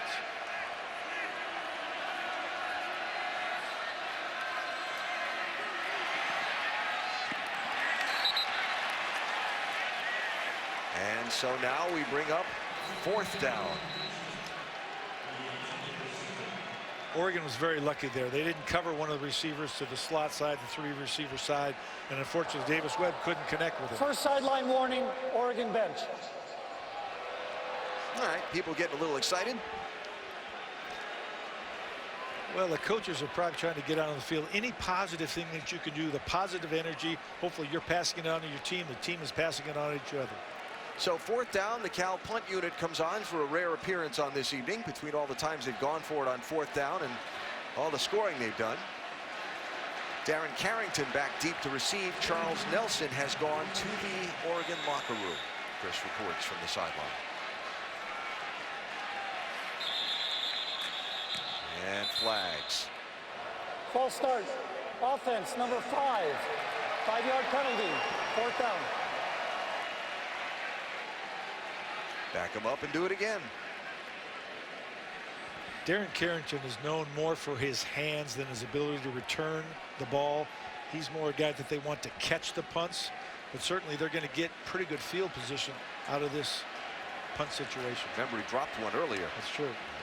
They were very lucky to get back on it because it went right underneath a Golden Bear kick team member. And the guy with the good hands is not supposed to drop it.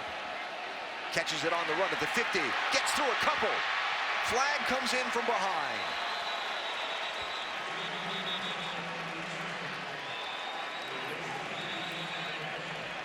So some of the excellent field position the Ducks were going to start with is going to come back. I'm guessing by those motions it's a block in the back being argued. Yeah, I think it happened right around the 45. During the return, illegal block in the back, 17 of the return team. 10-yard penalty for the spot of the foul. First down, timeout on the field.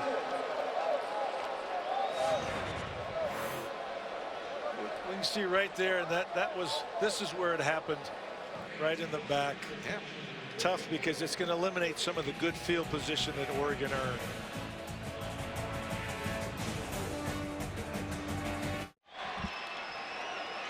What a sight. San Francisco Bay and the Bay Bridge from Oakland across into San Francisco.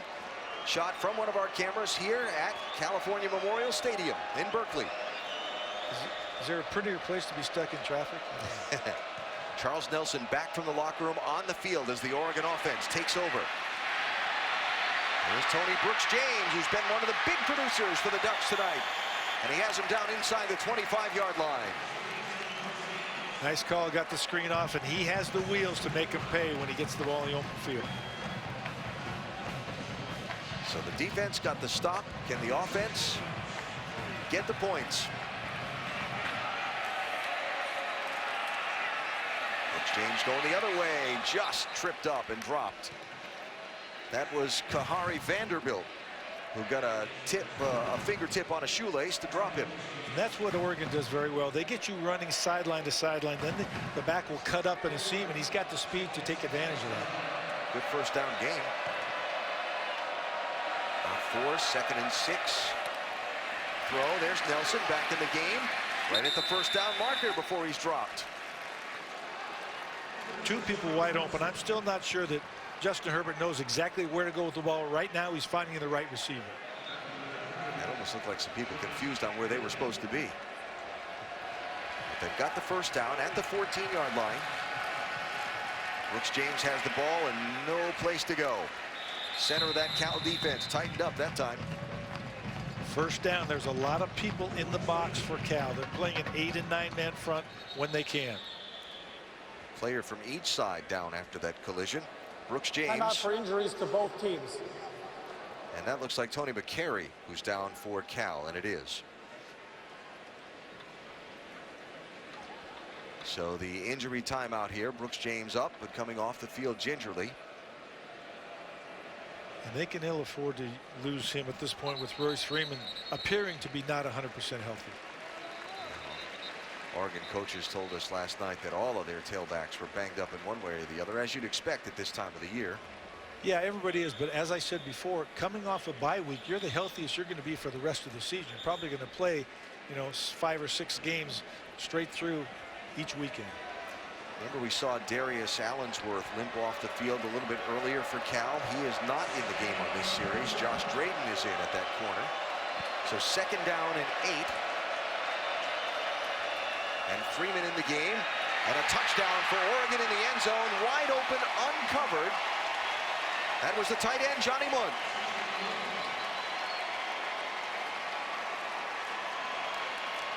And things suddenly get a whole lot more interesting here in Berkeley. Yeah, nice execution right there on the play, and good patience by Justin Herbert. Let it develop. I don't think interesting would be the word that Sonny Dykes would use. And now Aiden Schneider on for the point after try.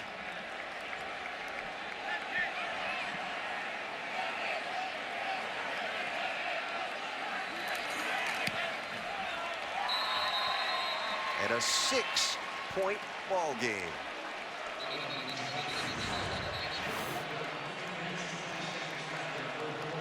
Little screen to Tony Brooks James, gets a lot of yardage, helps the Ducks offset that penalty they had earlier on the punt return. He's down inside the 25-yard line. And watch right here. Watch this guy sneak out through here. Looks like a running play. He sneaks right through. The play fake holds the defense. They're coming up, reacting to the run. Nobody covers the receiver in the backfield. So 5 plays cover 57 yards in 1:13. And we find ourselves with a 6-point ball game here. Something that looked fairly hopeless for Oregon a little while ago. A 1-possession ball game. And let's see now, obviously the offense has caught fire a little bit. Defense got a stop, although albeit a 4th and 1 situation. But really, can they sustain this? Can the Oregon defense step up right now?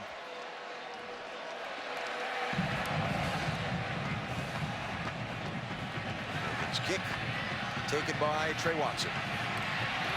Hot. All of a sudden, there's a little fire inside those white jerseys. Well, certainly this is what Mark Helfrich was hoping for coming out of the bye and facing an 0-3 situation in league. Offside, kicking team number 54. 5-yard penalty and re-kick. How do you have an offside on a kickoff? Well, you're trying to get down there, but these are the type of things that have dogged the Ducks all season long. Too many penalties. Again, the most penalized team by yards per game in the Pac-12. You can see right there, those guys are across the line, and you can actually be across the line. You can't have your foot on the ground before the ball is kicked. So the big hit will go for naught, and they'll back up 5 yards and kick it again. Those type of plays, though, big hits, can help to energize a sideline. And And obviously they're going to need it, because when you keep getting penalties, you shoot yourself in the foot. 9th penalty, 89 yards in penalties tonight for the Ducks. That exceeds their season average. That's an unbelievable kick right there. Wow. Put some muscle in that one. And I tell you, even kickers get excited sometimes. See? So Cal on the touchback will get the start at the 25-yard line. Nice moment of celebration there for Matt Wogan, the senior from Indian Trail, North Carolina, which is just outside of Charlotte. Probably one of the most consistent players on the team. All he does is kick off, but he kicks it off very far and very deep. So the Bear Raid comes back. Davis Webb on the game tonight, 25 of 40 for 185 yards, 4 touchdowns, no interceptions. Can the Oregon defense stiffen again? Hand off to Watson. Great first down yardage for the Bears. He made a couple guys miss in the backfield, fought for more yardage. Can't miss tackles when you guys stopped in the backfield. 222 yards of rushing tonight for Cal on this one. Against 185 passing yards. Talked about the fact that they'd like to run the ball. Sonny Dykes said he'd like to run it 70% of the time. He's doing a great job. His team is doing a great job tonight exploiting their opportunities in the ground game. Robertson will move the chains for the Golden Bears out to the 36-yard line. When you're forced to commit more people to the box on defense to stop the run, what it does is lessen the ability to help coverage on the outside.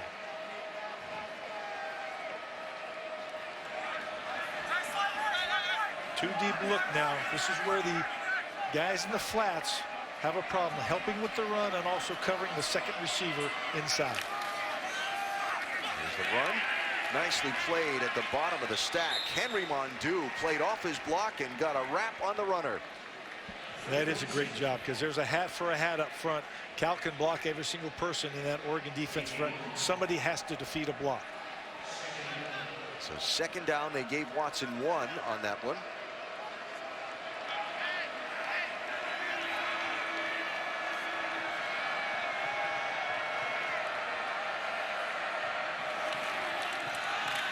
They'll run it again into the center of the stack and not get very much, and it'll set up third down and long for Cal. 51 Gary Baker there on the stop. Make it third and about 6. Once again, Oregon substituting to bring in a better pass rush group. Justin Hollins coming in at the end position. He's one of their best pure pass rushers. 8 for 17 on third downs tonight for Cal. Webb, ball tipped, and a penalty flag comes in.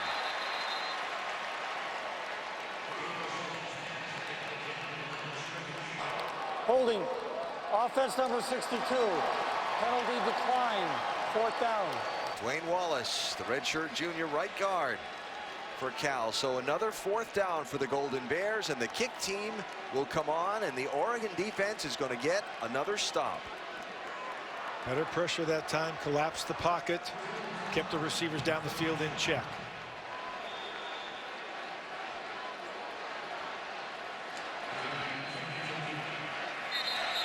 Yep. Penalty flags again, whistles.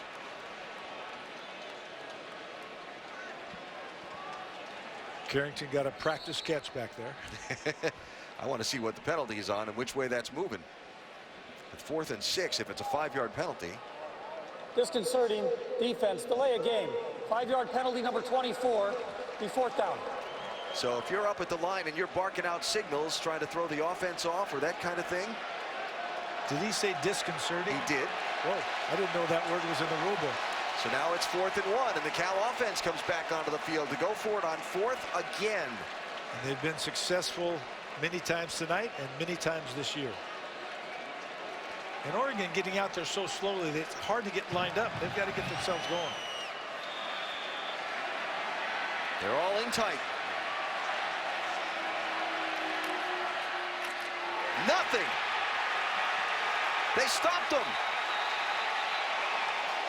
I'll tell you what, for lining up very slow, Oregon got off very fast. They reset the line of scrimmage a yard behind. Cal's offensive formation pulled everyone in tight in a power look, and Oregon managed to stand them up. They're going to try to go power for power. You're right. Very tight splits, but nice job of Oregon getting across and penetration there. They didn't allow themselves to be pushed back. Good pad level up front by the Oregon Ducks that time. Thinking that was Khalil Oliver, 26, who got in there and made the final hit that stood him back. But the Oregon defense gets another stop. The offense gets the ball in Cal territory. And the opportunity for Oregon to seize the lead for the first time in this game. Justin Herbert with time, with nowhere to go. He'll run for the sideline. Not sure what that play was really supposed to be. Some type of a fake, and then he was going to try to throw deep. It was covered. I would have liked to have seen him just run straight ahead, make a couple moves, and get north and south sooner. He'll figure that out over the course of this season. Gave him one. 2nd and 9.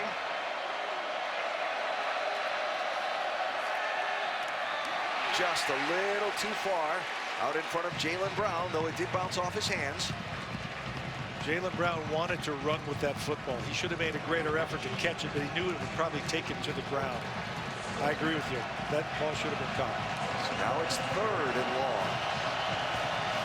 You're in 4-down territory here, right? I believe so. Now this is incumbent. This is a huge stop opportunity for the Cal defense too. Yes. That 4th and 1, they can regain the momentum if they can hold Oregon right here.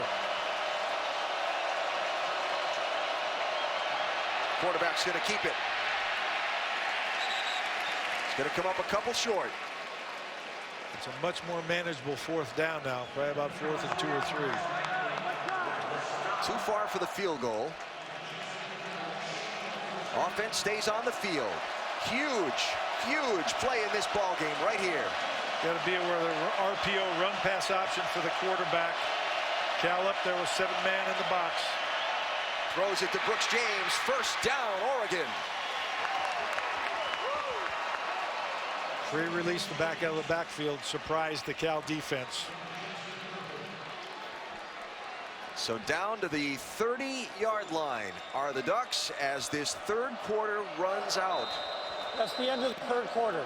14 unanswered points for the Oregon Ducks. And what was on the verge of a blowout earlier is suddenly a 6-point ball game as we head to the 4th. Will it be Cal? Will it be Oregon? The 4th quarter coming up.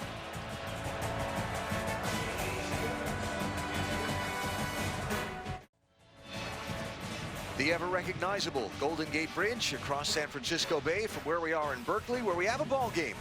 As you can see from that score by quarters, it was all Cal early, but the 3rd quarter very much belonged to the Oregon Ducks. And we start the 4th with the Ducks in possession of the ball at the Cal 30-yard line, trailing by 6. Their freshman quarterback, Justin Herbert, 15 of 25, 3 touchdowns, no interceptions, 167 yards passing. Royce Freeman going nowhere on that one.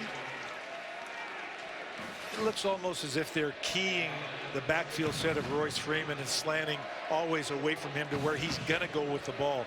I wouldn't be surprised to see Justin Herbert keeping the ball a few more times on that type of play. Freeman will make a nice block to protect the quarterback. It'll be a little too far out of bounds in the direction of Evan Bayless, the tight end. He actually had the other receiver on that side wide open to begin with, but he had to reset his feet. Saw a little bit of rush in his face. That's one of the things that a younger quarterback sometimes, and they say he's oblivious to the rush. He really doesn't see the rush, but you have to be able to feel it, keep your eyes trained down the field. Can the Cal defense get off the field unscathed? It's 3rd down and 11. Tony Brooks James has been the go-to guy for the Ducks tonight. Flag comes in from the side. Mark Helfrich is applauding. We'll see what the flag is.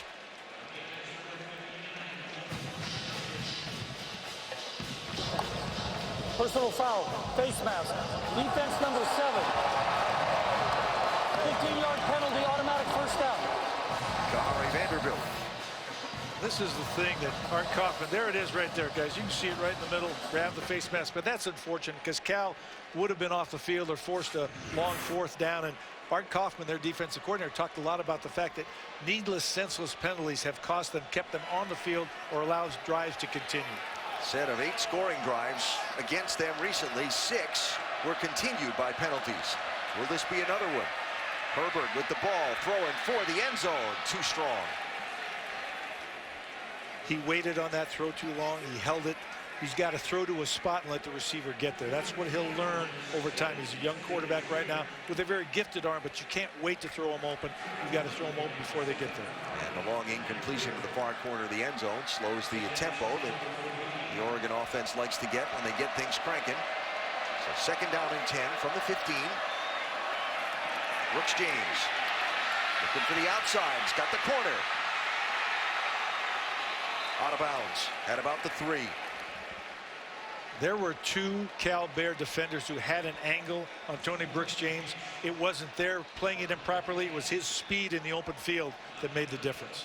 Got a Cal player down at about the 15-yard line. Can't see the number, but an injury timeout here. Who's that? That looks that's James Looney. It looks like 9. Yeah. Looney, the redshirt junior from Lake Worth, Florida, one of the defensive leaders and playmakers for the Golden Bears. Glad to see him walking off. He's their biggest playmaker up front. They love him and what he does and how he fires up this football team. They're very thin up there.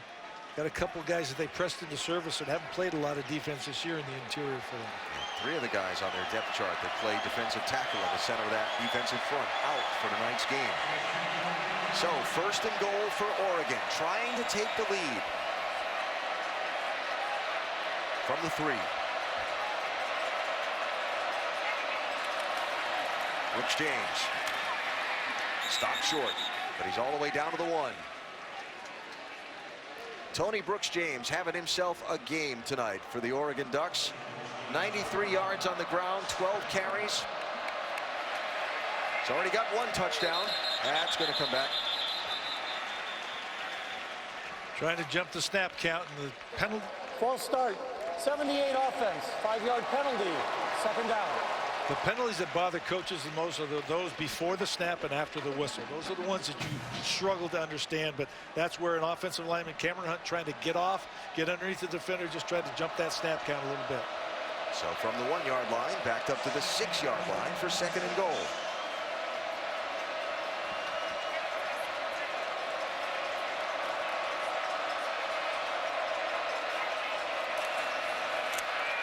Herbert throws, tipped into the air, and it hits the ground. Dangerous moment there.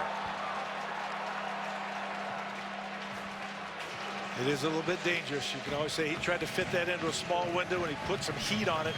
It's probably difficult to catch, thrown a little bit behind. He's got to learn to anticipate sooner, throw with a little bit more touch inside. And the Bear defense hold him to a field goal. 3rd and goal.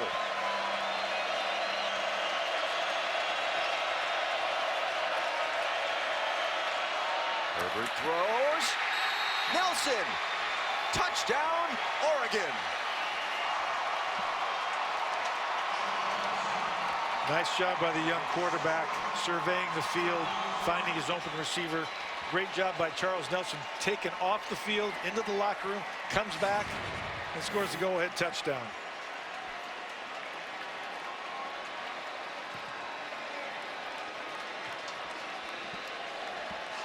Didn't see the ball hit the ground there. No, I think that his hands were under it the entire time. He controlled it. The ruling on the field of the catch in the end zone for a touchdown is under further review. All right. Okay. They'll take a look at it. The ball was moving around, but I didn't see it hit the ground until he rolled over and secured it in his belly, but we'll see. There's the throw. Very definitive throw. Hits him right in the stomach. We're not going to see it from this angle, but it doesn't look like his arms were at the ground. This should be a good angle right here. Ball is up. Looks as his arm. Part of the thing is he's got some stripes on his arm, the white bands that look like the striping on the ball. I think that's his arm that somebody may have thought hit the ground. He's got it, I think, and that's a touchdown. Yes, yeah, I saw the ball moving for a second, but it never hit the ground until he secured it and rolled over with it. I've talked about this before. He's a great athlete. He doesn't have great range because he's not very big, but that's a well-thrown ball down low and inside where only he can get it. Charles Nelson from Daytona Beach, Florida, on the receiving end of the pass. The ruling on the field of a touchdown is confirmed. That puts Oregon ahead. Or has the potential to put them ahead. Let's put it this way. Let's not take those point afters for granted. Don't assume anything. Yeah, I know. You can't send it in. You got to play it.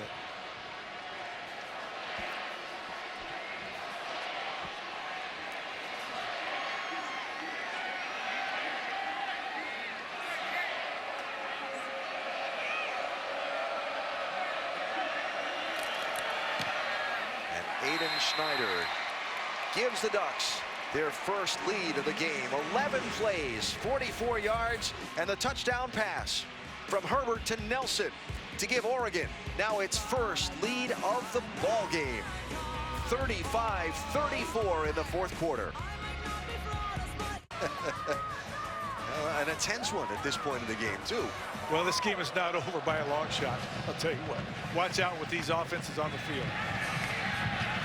Trey Watson's got the ball for Cal.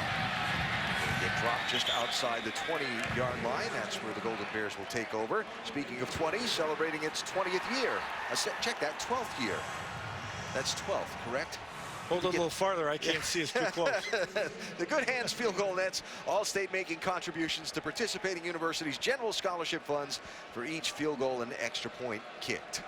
Where are those eye drops for the contacts? All right, Cal offense has got to respond.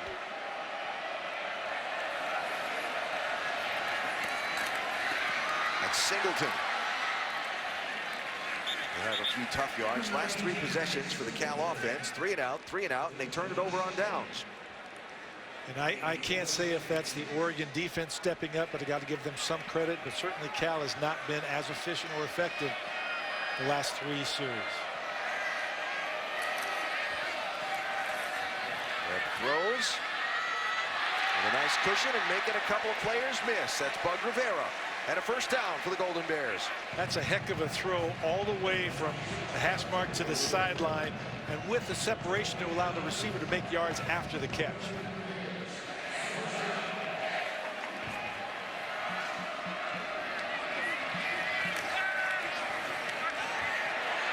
Ducks it off to Watson. He's got a little space. Beyond almost the midfield before he's knocked down. Trey Watson continuing to have a big night for Cal. And they'll move the chains again. Not enough pass rush, and Coach Mark Helfrich is talking about holding going on, and he's trying to work the officials just a little bit on that sideline. 147 yards of total offense for Trey Watson in this one. And counting. I think the Cal offense got the message. Davis Webb has woken them up. I would suspect there were some intense conversations over on that sideline. Well, a team gets challenged, and you want to see how they respond. And when you have players that will challenge each other in a positive manner, that's the best thing you can have as a coach.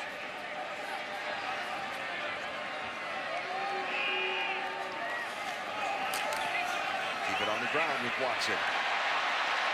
And keep moving the chains all the way down to the 30-yard line is Trey Watson, the junior from Corona, California. Got an Oregon player down. That is Khalil Oliver. And an injury timeout. Reggie Daniels already missing from that secondary. Khalil Oliver taking his place at the safety position.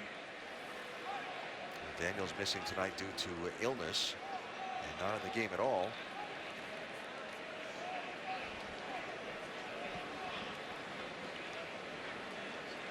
And so the medical staff attending to Khalil Oliver.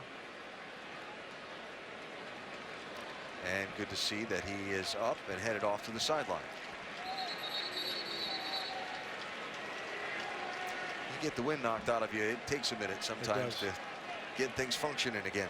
Cal going back to the running game that was so good to them in the first half and mixing up the short passing game on the outside, but it's the runs inside that are doing the damage. They've got 244 yards of rushing in the game, does Cal. Watson wrapped up there by Trey Dye. Troy Dye, excuse me, 35, the freshman linebacker for the Ducks.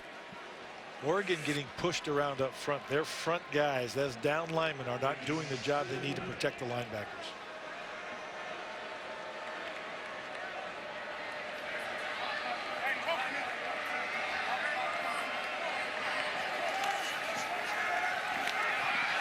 Throws complete. Patrick Warstow.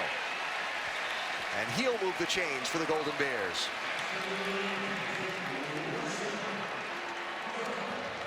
Cal is flooding his zone and putting a man under and over a defender.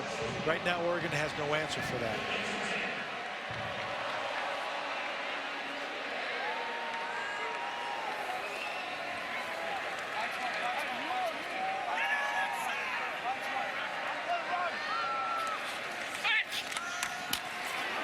Watson, wow, big crack in that hole. Kelana Apello with the initial hit and a strong one, and a flag is down.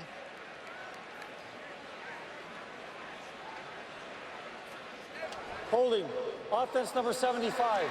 10-yard penalty. Replay the down. Aaron Cochran, the redshirt junior left tackle for the Golden Bears, so they'll set him back a little bit. And this is where you want to see in this drive, you know, at this point for Oregon, they've had no answer on this drive. Can they force him to a field goal? And for Cal, they've had nothing going here in these last few drives. Can they get the ball back in the end zone and reclaim momentum in this game? Oregon came with pressure on that. The penalty last will down. be enforced from the spot of the foul beyond the line. First down. And that worked for them, at least to fill the gaps. So it's almost like a run blitz. They're going to try and fill all the gaps. That play, that hold occurred very, very late. I'm not sure if it's just hanging on at the end, because I think the running back had already been struck and knocked down when the flag came out. Referee Steve Strimland over explaining to Sonny Dykes and the Cal staff why the ball will be moved back and the first down markers will stay where they are.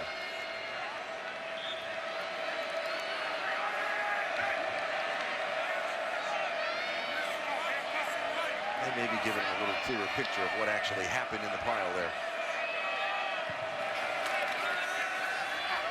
They dump it off on the inside screen for Wharton, who gets quickly tripped up.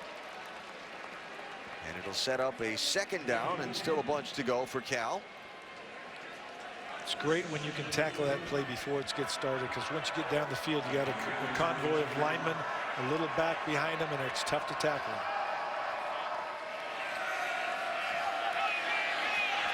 Wide open is Wharton. Near side, chased out of bounds at the 14-yard line, still shy of what they need, and it sets up third down. That was a lot of horizontal running for very little vertical gain. This is a much more manageable third down than they were facing before, though. The question is, if they don't get it, will they kick a field goal here? And I believe that they will.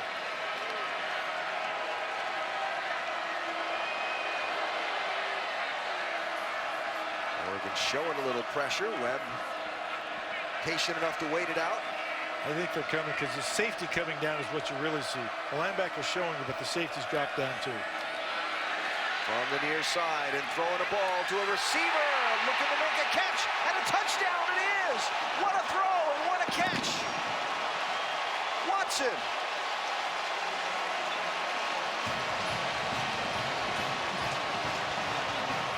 That was a perfectly thrown pass. Oh, goodness. Couldn't do it any better. On the move, he knew where the pressure was coming from.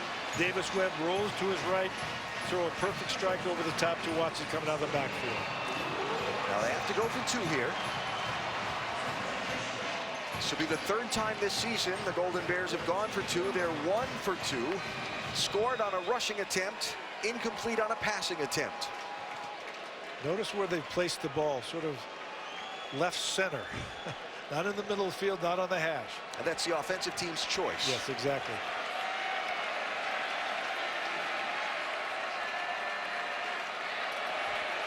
How about that? Cochran, the tackle split out wide. I wouldn't cover him. Little deception, wide open. Would you cover him? I would try to cover him. You don't need to cover number 75 anyway.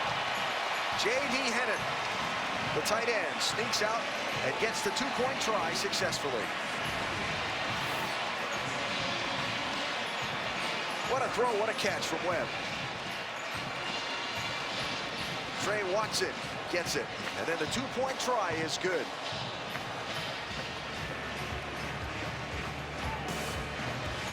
You like that? I do. Fires you up a little. Well, I think it's terrific. Vern is one of the best ever in our business, and it's great that a little cross-network cooperation will see him have some fun with our guys. Would you like to do that sometime? Yeah, I would, but of course, you know, Yeah, I know. I'm just when the you guy. retired a long time. I'm just a guy. Tony Brooks-James. Ball's out, but it rolls out of bounds before possession changed. I thought it rolled out of bounds. Let's see. They're talking about it. Did the ball contact the ground out of bounds, or any player in contact with the ground out of bounds? That's the bounce of the ball, and I think we're going to have to take a look and see. It definitely came out. There was no question about that. It looked as if it was going to go out of bounds. Then it had to maybe touch somebody. It can't touch somebody on the Cal sidelines.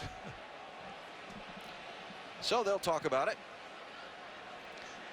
Very crucial call here, and no sort question. out. And there's a penalty flag down too. So The ruling on the field is the runner fumbled the ball forward and it went out of bounds. The ball is returned to the fumbling spot.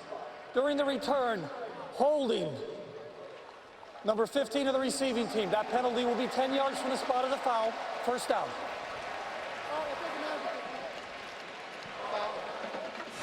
So even when Oregon gets some luck on the bounce of the ball, they shoot themselves in the foot with a hold. There's the hold right there, 15. You can see it hanging on. There's the ball, and the ball, Yeah, it's ball's out of bounds. Yeah. Clearly. But it was very close. It's the bounce of the ball. I'll tell you what, football is a funny game. Yes, it is. I think I used to make a living worrying about that kind of stuff.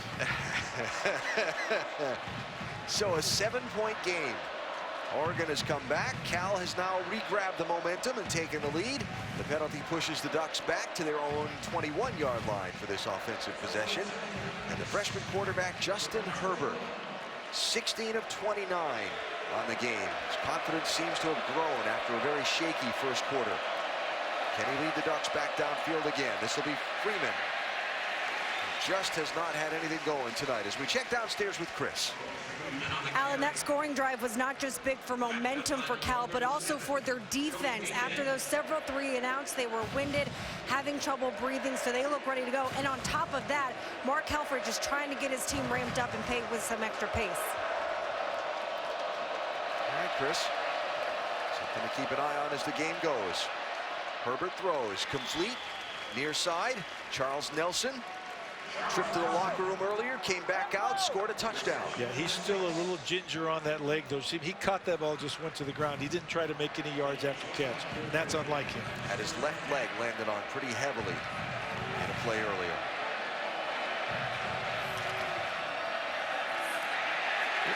Ties Griffin, nothing. My gosh. As he took the handoff, and I don't know if that was the read guy, but the reality is he's in the backfield before the running back even gets the football. Let's take a look here. Yeah, that's just he did a great job of making a guy miss. Used a swim technique, went right over the top. Duck linemen got to do a better job of making sure that you don't get that type of penetration. So Hat for a hat. The huge loss, look at it, 2nd and 17.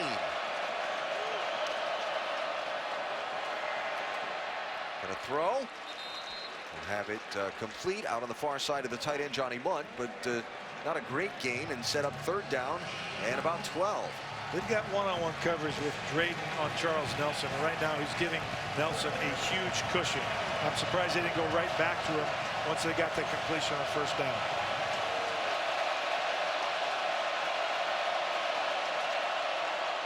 Pressure. Dumps it off on the screen. And Griffin's got a lot of yardage, but penalty flags come in.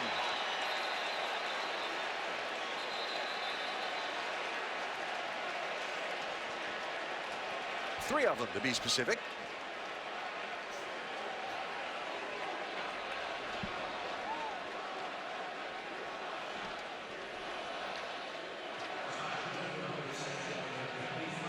At some point, you have to question the discipline of a team that keeps getting themselves penalized.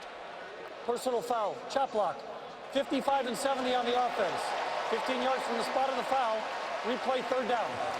Jake Hansen and Zach Morgan from the offensive line. Can't hit low and hit high at the same time. Guys, stay off the 0-2-0. Once again, that took away a play that was a big yardage play and a first down. 13th accepted penalty against the Ducks for 124 yards. We look right about here. Watch right in here, the high-low, and that's exactly textbook of what you cannot do. So now talk about third and forever. Got time, lets it go deep. Almost pulled in, and another flag down on the field. Darren Carrington literally spun in a 360 trying to get back to that ball. And he didn't need to. One of the things you tell your receivers is continue to run. Don't turn back to the ball because you can't run backwards. Defense number 17. 10-yard penalty by rule, automatic first down. Oh, huge break for Oregon. Luke Rubenzer gets ticketed. And that's got to be frustrating for the Cal defense, the players on the field, and the coaching staff, because they've talked about that. We discussed it earlier. You can't allow them to keep a drive alive with your penalties. Yeah, defensive coordinator Art Kaufman telling us when we met with him yesterday about getting off the field, and penalties have extended drives in a costly way. Look at that. He spun around in a 360 and it still hit him on the hands. But they get the first down. Still, though, back at their 27-yard line are the Ducks. And the Cal defense facing the challenge again of finding a way to get off the field. Taj Griffin. It's a good first down game. Has Oregon ran about 8 or 10 plays and never moved a yard? They've been in that same area. I know it. Seems like for the last 2 minutes. The penalties up and back, yeah. up and back, yeah. I thought he got a few more than they got him, so give him about 3, 2nd and 7. Griffin is out. Tony Brooks-James is in.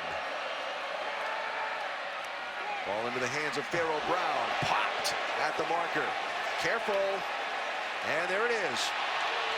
Marleshon Franklin. I'm sorry, but you just can't do that. No, you're absolutely right. I would say that Pharaoh Brown should have just kept running. He looked back to see where they were coming from, and he got hit really well, but you can't stand over a guy.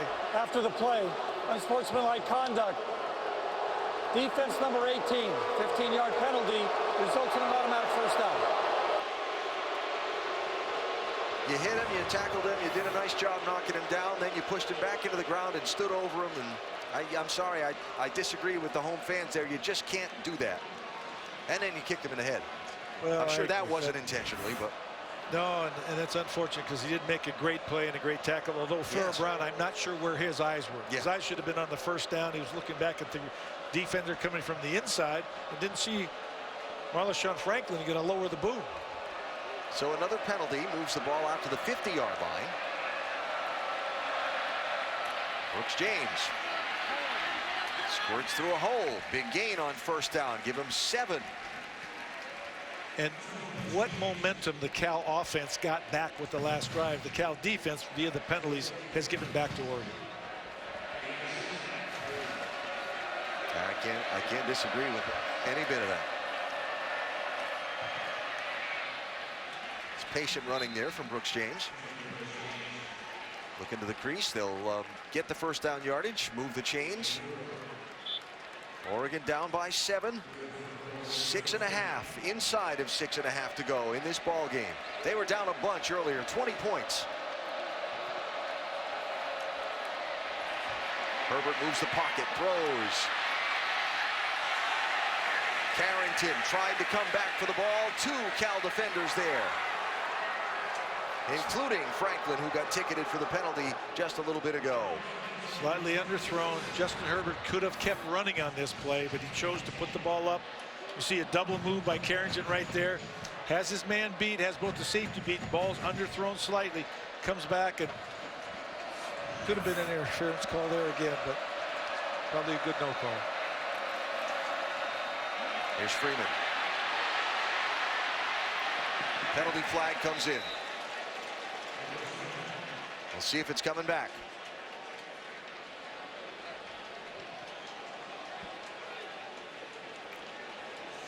Are the officials going to run out of laundry at some point? You know. Wow. Holding, offense number 56, 10-yard penalty, replay second down.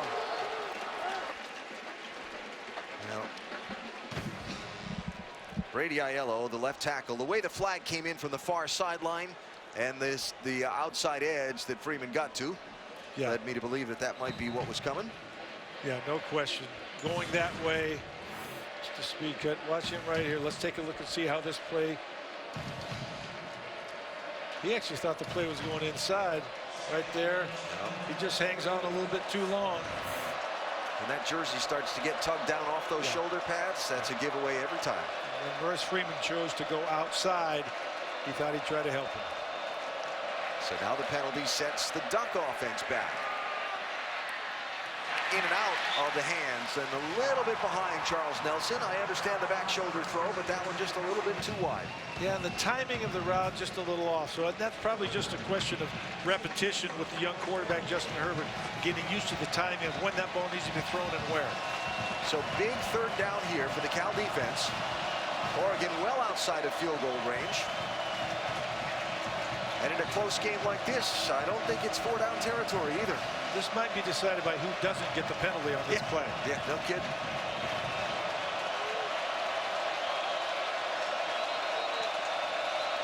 Timeout. Cal. Second charge timeout, Cal.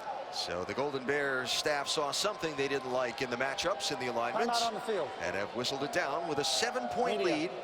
5:35 to go in the ball game here in Berkeley. But the winners going to Tampa for the national championship game on January 9th. It's turned into a good one here. Cal leading by 7. 5.5 to go fourth quarter. Oregon with a big 3rd and long. Justin Herbert throws deep downfield. Receiver is stumbling. Carrington, and it's incomplete. 4th down. Not a great throw, but the receiver lost his balance running down the field. I think a little bit jostling with the defensive back, but obviously no interference. Just couldn't quite connect. Luke Rubenzer was the defender there. He's beaten pretty badly. He does reach out and push. That could have been called, but has been pretty much overlooked tonight. So the punt team is on for the Ducks. There is a Cal player down on the field. That is James Looney. Second time tonight we've seen him down for an extended moment. Obviously able to come back into the game from the first one. And hopefully none the worse for wear from this one, though you see very Ginger getting up. Talked about they have no depth at the defensive tackle position. When they need him, even at half speed, they're going to need fresh bodies to come in and try to stem the tide. Luke Beckett, Russell Uday, Rusty Becker all out tonight at the defensive tackle spot for Cal. So the Oregon punt team is on. Ian Wheeler will stand at his own 38-yard line. And it will be Vic Wharton back deep to receive. I think he's fair caught every punt that Wheeler's made to him tonight. Wharton stands at his own 10-yard line.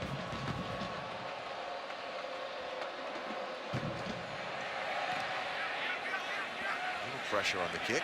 Fair catch signaled for. He'll make it at the 5. And that's where the Golden Bear offense will take over.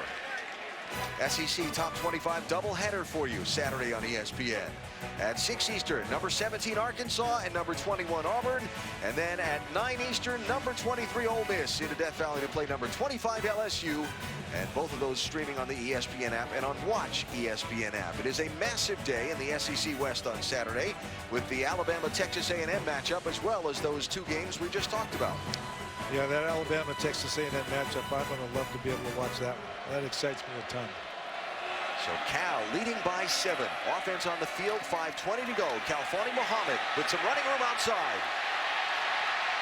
First down.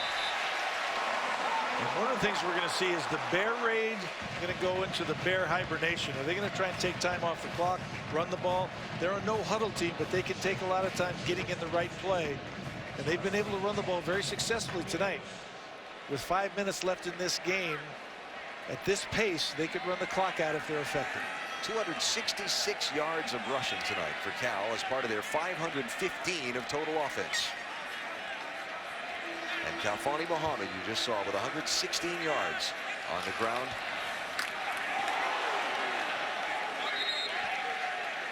It's tell and you, a few more. Malik McMorris just put a heck of a hit on a defender. I'm not sure who it was, but it was a collision. And obviously, Cal is going to try to run this ball, run the clock. Oregon has 3 timeouts left, so it's just a question of when they want to start using them. First, you got to put some pressure on the Cal offense, right? Get them into a 2nd and long, 3rd and long. You'd like to. You got to get a good stop on 1st down and then call Yes. 3 straight to get the ball back.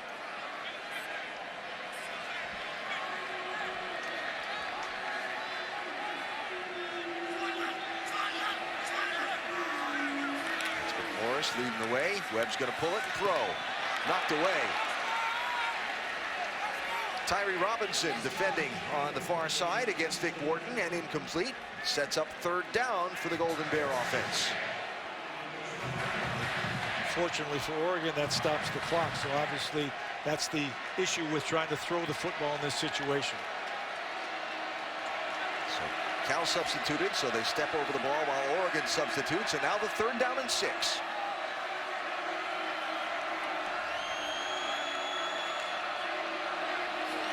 Just a 4-man pass rush for Oregon. Webb with a wide open receiver, and it was over the top of Demetrius Robertson, and 4th down.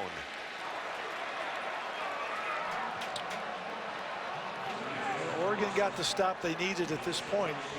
Their offense has to respond, and both teams need to avoid penalties down the stretch.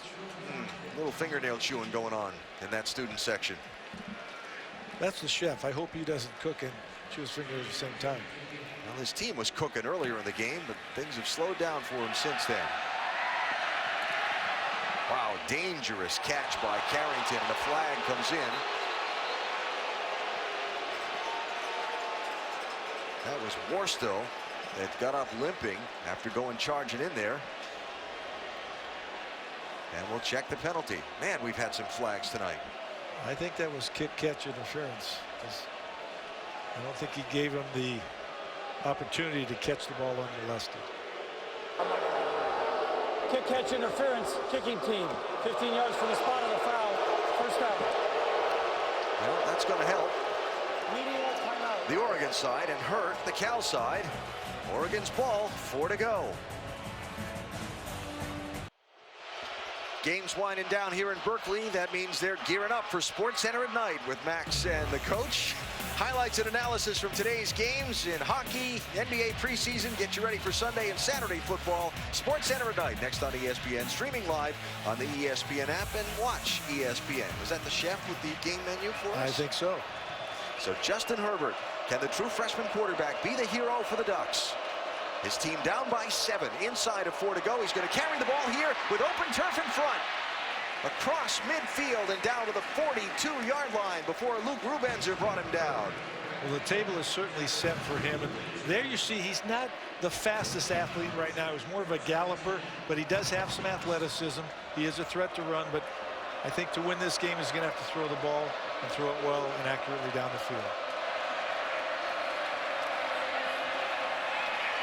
Throw there, got a receiver open, but it was knocked away. Farrell Brown had it, but Marlon Franklin took it away.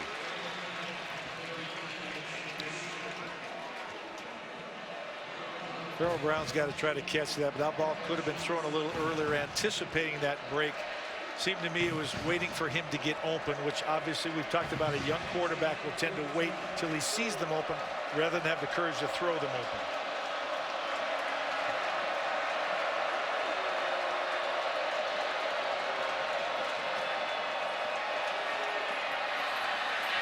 Scott Nelson, who's got turf ahead of him. And he's into the end zone. Touchdown, Oregon. 1 or 2. That's the question. You're on the road, but I'm going to guess right now they're going to kick it simply because of the time left in the game.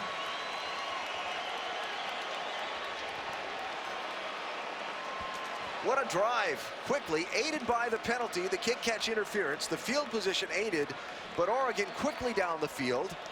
And now Aiden Schneider on to try and tie the ball game.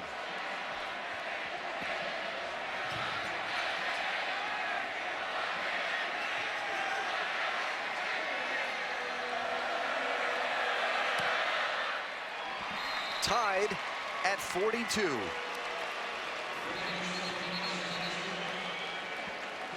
Charles Nelson with the touchdown for Oregon. Just take a look now. This is why he came off the training table to come back on the field. This is why he's so dangerous. One step and he can leave everybody behind. Nice job of Herbert. Accurate pass. Look, his eyes away from that. Looks away from that side to freeze the safety. Lets Nelson catch the ball underneath him. He does the rest. So 56 yards in 3 plays and 36 seconds off the game clock. Yeah, it's not textbook how you close out a game, but if you want to score and you want to score quickly, watch these two teams. Oh, Duck doing a lot of push-ups now. And now the ball back in the Cal offense's side of the field.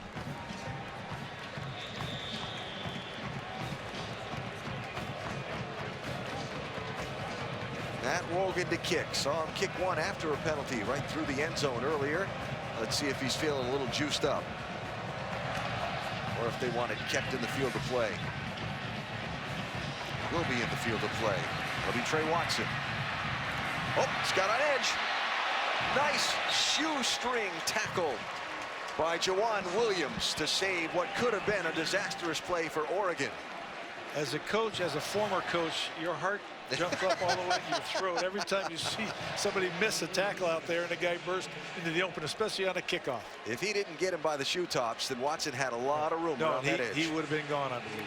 So here's Cal now with the ball, starting on its own 17.5-yard line. Davis Webb's going to hand off. Kalfani Muhammad. Beautiful 10-yard run on first down. He did a great job of ducking in and out, setting up blocks, continuing to find the open seam down the field. And I thought I saw Davis Webb actually block the Ed man on the line of scrimmage for him. That'll win you some points in the film room on Monday, won't it? That's exactly right. The offensive line will block harder for you after that. Muhammad again. Good comeback tackle there. That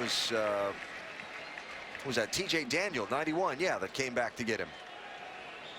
And an Oregon player down and slow to get up.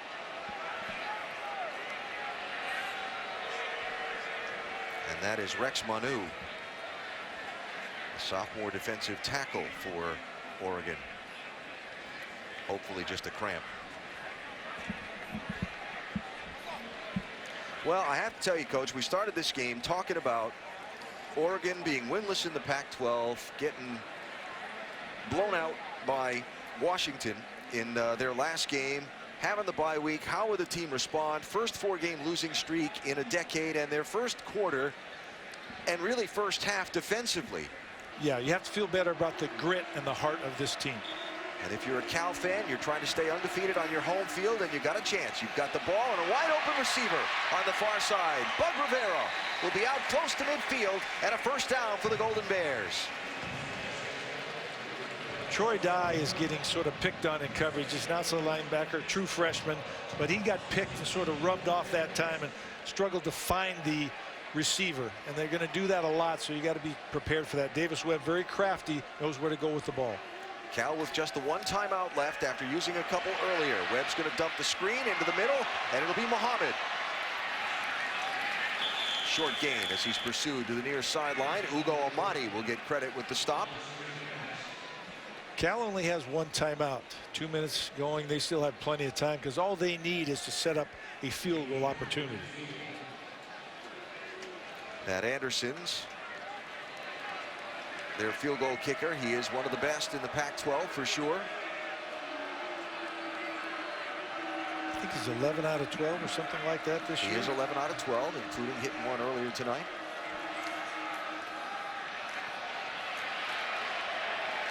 Good pursuit laterally by the Oregon defense as Muhammad tried to turn it upfield, couldn't find an opening to do so, and it sets up a third down and long for Cal.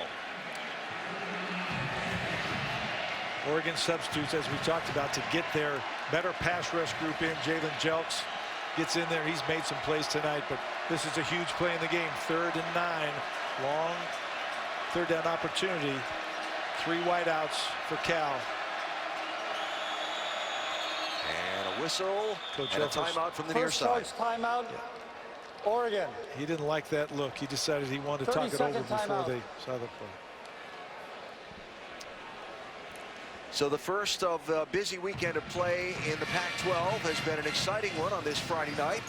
And you see that Oregon trying to get its first conference win. Cal trying to get even in conference play, but push toward bowl eligibility. They have got a road ahead. Oregon that is a tough one. to use their full 1-minute timeout. And, you know, some interesting games on the schedule as well. Utah and UCLA. Washington State, after Mike Leach's comments in a press conference earlier this week, accusing Arizona State of perhaps poaching some signals, for which he was fined and reprimanded by the Pac-12. He's lighter by about $10,000. He's lighter by 10 grand. And of course, the Cougars head down to Tempe to play the Sun Devils this weekend. And the Apple Cup is a long ways off, but that's certainly Washington State both being undefeated at this point in time. Now there is your field goal kicker, hoping for a chance to be the hero. Davis Webb, the quarterback, with time, dumps it off, got a receiver wide open, and a first down. Raymond Hudson will move the chains for Cal. Little follow play, nice design. They ran the guy right at the linebacker, then followed right behind him with the eventual receiver. Did a nice job of fighting for that first down yardage. Webb with all kinds of time, finds a wide open Trey Watson. He reaches forward, give him about 6. Oregon content right now to just rush 4 and sit in zone. I don't know if they can survive this, because Davis Webb has the capability to pick you apart. Time running down, coming up on a half-minute to go. Need to get the ball down to the 31 to match the distance for what would be the career long for Matt Anderson. Webb throws outside, complete. Running for the sideline is Vic Wharton, and he's down to the 30-yard line. 24 seconds to go. Right now, the Oregon defensive backs are concerned about, do I attack the ball? I don't want to get anything thrown over my head, but obviously we know that the field goal opportunity is looming. Hand it to Watson, and he's got some room. Inside the 25 to the 23, and the clock runs. 15 seconds to go. Will Sonny Dykes call the timeout here and kick the field goal now? The answer appears to be yes. And this play is going to come down to one game. One play of the game, one kick. Cal, this is a full 1-minute timeout. Kickers can often be maligned, but they face situations at the end of these games. Please, game timer, please put 4 seconds on the game clock. 4 seconds. Few other players will face by themselves. Anderson does have a game-winning field goal in his career. He kicked one at Arizona State last November. So he's been in the situation before. I used to coach the kickers at Oregon and at Chico State, and I used to try to go out and tell them a joke. And they got tired of hearing my jokes, so they said, "Coach, don't do it. I'm okay. Yeah. Relax." I said, "I'll relax if you relax." So we're okay. Anderson, the redshirt junior from Danville, California, on the Luke Rosa Award watch list this season for the top kicker in college football. And a chance to be the hero here for the Golden Bears. They got out to a lead, stalled out. Oregon came roaring back. And now from 41 yards, Cal trying to remain undefeated on their home field this season.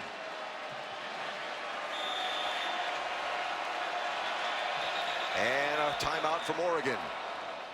Second charge timeout, Oregon. 30 seconds in length. Not surprising. Freeze the kicker, yeah. I almost think this day and age it'd almost make a kicker more unsettled to be out there waiting for you to call the freezing timeout, and you don't do it. Yeah, you're exactly right. The either or at the end when you have a timeout left, and you're sort of standing next to the official, bluffing it. 2 for 2 tonight is Anderson. Kicked one from 22, kicked one from 37. But this one from 41 is either going to set off a big groan or it's going to set off a wild celebration down onto the campus on this Friday night. This game will either be over or we're headed to overtime. Matt Anderson for the win for Cal. Another whistle. Another timeout, Oregon. Third and final timeout, Oregon. 30 seconds in length. Good call, Coach Elfridge. That's all the timeouts you get. Next time they snap it, it's going to be for real. he got the warm-up through. He did. He did. Now, can Oregon get there and get some pressure? Well, who are Oregon's jumpers, or who's a guy that can push the pile inside? And maybe a guy like Jalen Jelks, who's 6'6" and got some springs or something like that. You try to find those guys and determine who you want to put right where the flight of the ball is. All right. Will the third time be the charm?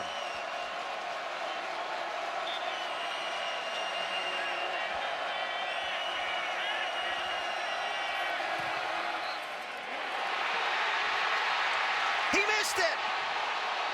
Wide left. Overtime in Berkeley.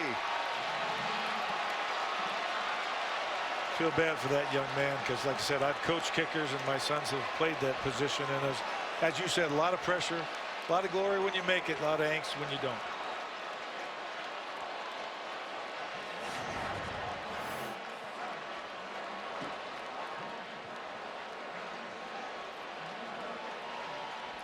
Just push that a little bit left. Just a little too much. Those officials stand right under the goalposts and look straight up. And it just drifted. And so Oregon gets a second chance after Cal drove down the field in position to try and win it. And it was not to be for Sonny Dykes. Headset back on, and it's back to work. And now you got to pick that kicker up, because he may have to win it for you in overtime. Absolutely correct. You got to be right behind him, pumping him up, because in the overtime situation, as you know, you get a choice of the ball or starting on defense or whatever. Period. Each team is entitled to one timeout during the overtime period. That's one possession for each team. Okay?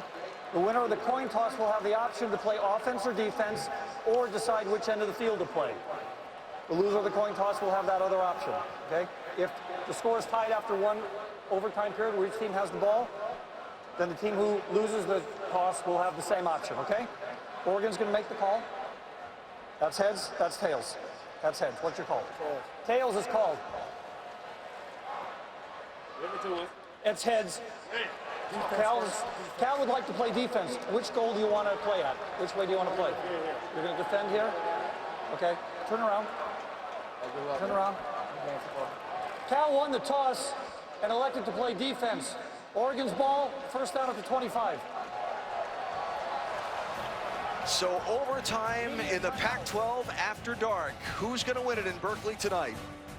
It's been a good one so far.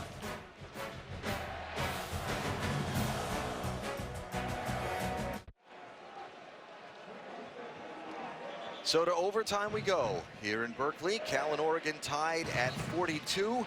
Golden Bears had a chance to win it on a last-second field goal. It went wide left. So they've had the coin toss already. Cal has chosen to defend. Each team gets one possession from the 25-yard line. And after the second overtime, you got to go for two, starting in the third. Justin Herbert and the Duck offense from the 25. Tony Brooks-James has most of five on first down. Remember, one of the real keys is you want no penalties and no turnovers. Turnovers automatically almost take out the opportunity for you to win the game, and penalties will continually push you back from field goal position, which is the last thing that you want to do.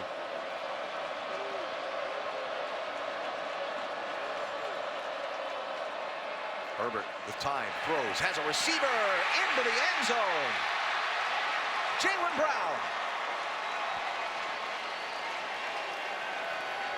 They like Jalen Brown a lot.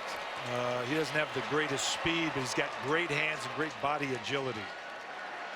So now these point after kicks in an overtime become very critical also. Not like they aren't all game long, but particularly in an overtime, they become pressure filled. Aiden Schneider. You're absolutely right, and all of us assume that the kicker's going to make it. He's 18 for 18 this season coming into tonight.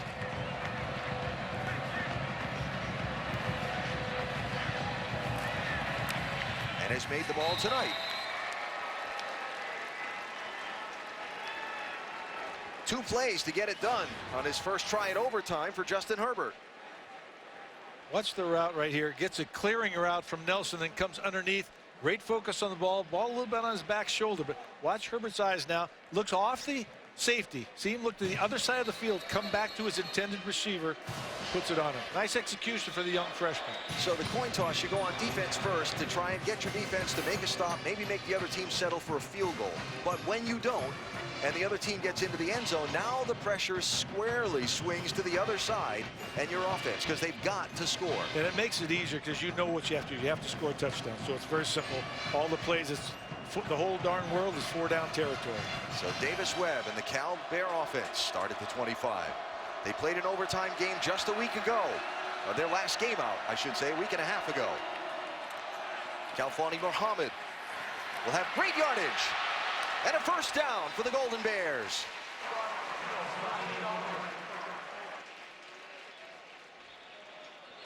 Oregon player down right on the numbers on the 20 on the far side of the field. That is A.J. Hotchkiss, the junior middle linebacker from Portland. They just got him back after he had been hurt for quite a while. Had gone to the sideline earlier in the game.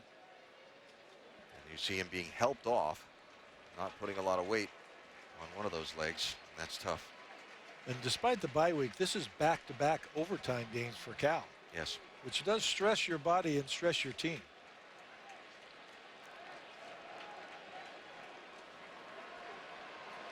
I think the coaches are probably pretty stressed right about now, aren't they? No stress whatsoever. Just another day at the park. So a first down for Cal at the 15-yard line. They must score and make the point after to send it to another overtime.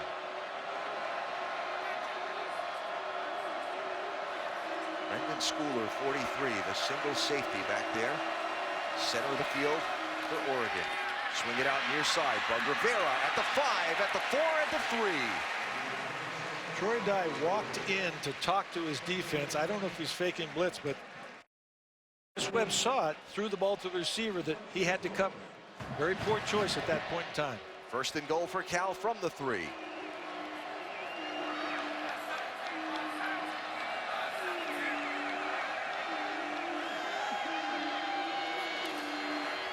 Muhammad trying to get outside. He'll get stopped. And another Oregon player is down on the field.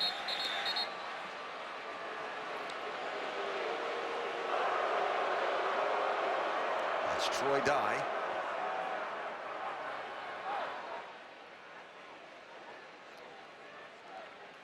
Have to leave the field. He is a great playmaker. He's just a true freshman. Sort of been in and out of the lineup, either due to injury or whatever, from the first game of the season, but he makes an impact when he's in there. So he's to the sideline. Cal has a second down and goal. And they're on the 1-yard line going in. There's obviously no safeties back. That's an 11-man front for Oregon. Whistles and a timeout, Oregon. Timeout, Oregon. 30 seconds in length. That is their timeout of the overtime. Till we get to another one. And so a minute to talk it over for Mark Helfrich. Brady Hoke and company didn't like what they saw on the second and goal from the 1.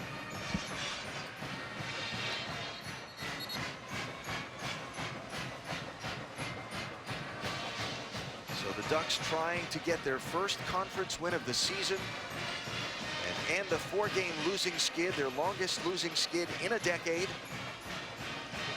So many questions and so much swirl up in Eugene, and nothing done in the first half of this one to ease that, but they sure have turned it around in the second half tonight.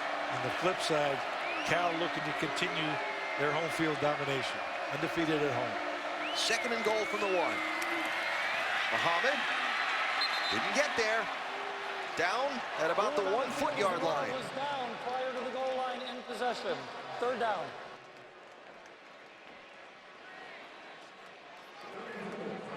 Looking to go tempo. They're going to try and run a play very quickly. Spread them out. Hand it off. Nope, Webb pulls it into the end zone. Touchdown, Cal.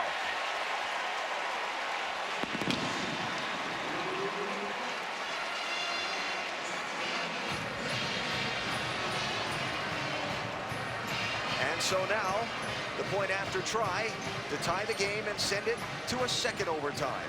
Becomes very important. But also, Davis Webb has chosen, or his coaches have chosen some great times to keep the ball. Because he doesn't usually carry it, but he's done 3 or 4 of those tonight that resulted in either first downs or touchdowns. Matt Anderson ties the game. Well, Davis Webb doesn't run often, but this one certainly counted for a lot. And we're even at 49 and a second overtime coming up.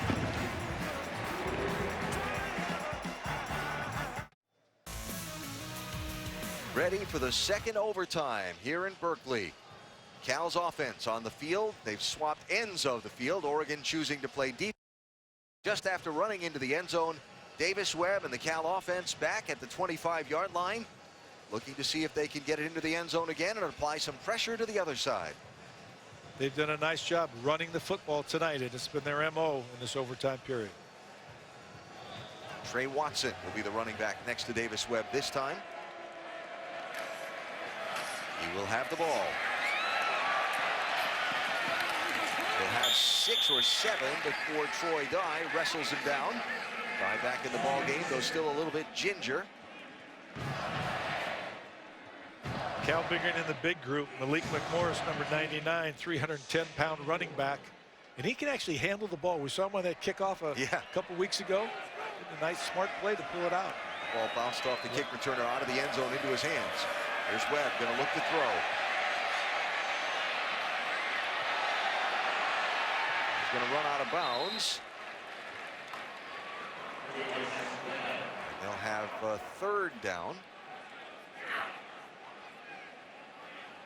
And about 4.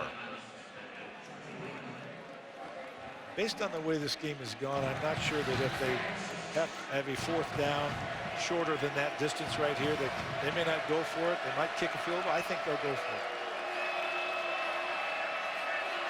Webb throws, 3rd down. Now 1st down for Vic Wharton. Pushed out of bounds inside the 5.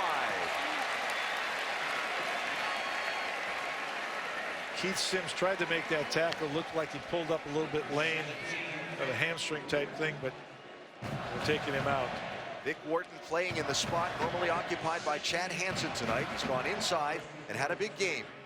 And now Cal with a 1st and goal from the 3. Oregon's struggling to figure out who to get on the field, how to get 11 men on them.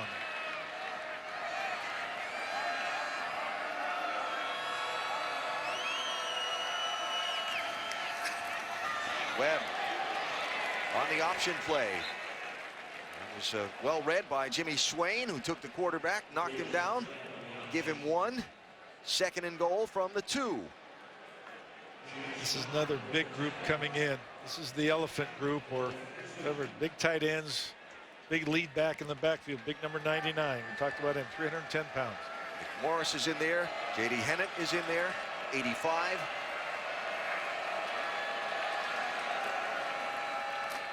And Watson couldn't get to the edge, knocked back, but still on his feet.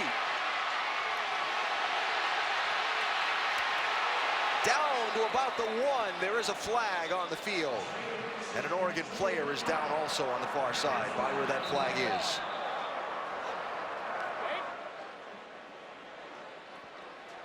That's Drayton Carlberg holding his ankle.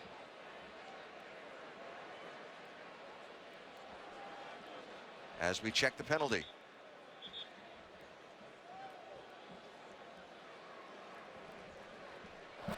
Illegal formation.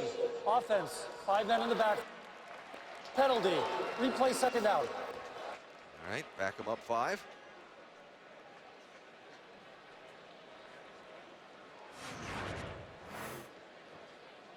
Let's see. Hard to tell from that angle. Yeah. What or who was misaligned. But how'd he keep his feet there? Yeah, well, one thing, you've got to wrap up on a tackle. You can't just push him back. You got to take him to the ground. Ooh. Carlberg went to jump up over a cut block, and it looked like his cleat got caught on the turf just for a second. Took a little bit of force on that leg. Hope the best for him.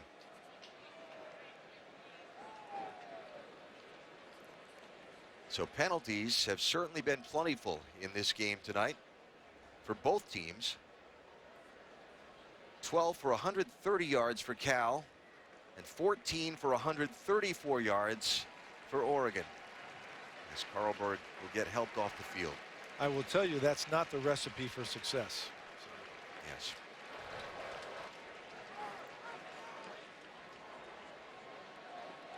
One of their more promising freshmen that they were really excited about, and certainly that depth is becoming an issue for both defenses tonight when you're playing your second overtime period.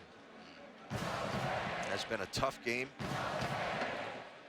Has been a game of incredible momentum swings. Cal was running away with this thing in the first half, and Oregon came storming back in the second half. Cal stalled out for a little while on offense, then got it going again, and now here we are going back and forth in overtime and in our second overtime. But if you stayed up with us, you got to see a good ball game for sure. Every play counts in this one. So second and goal, ball backed up to the 7-yard line for Cal. And they're going to back it up 5 more.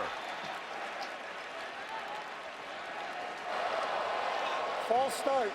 Offense, number 75. 5-yard penalty. Second down. Aaron Cochran, the left tackle. Just watch him right here. He's right on the end. See if he just moves slightly. Just little twitch there. Just trying to get that jump on that edge pass rusher. So back to the 12-yard line. Unfortunately, this just gives the receivers more room to work.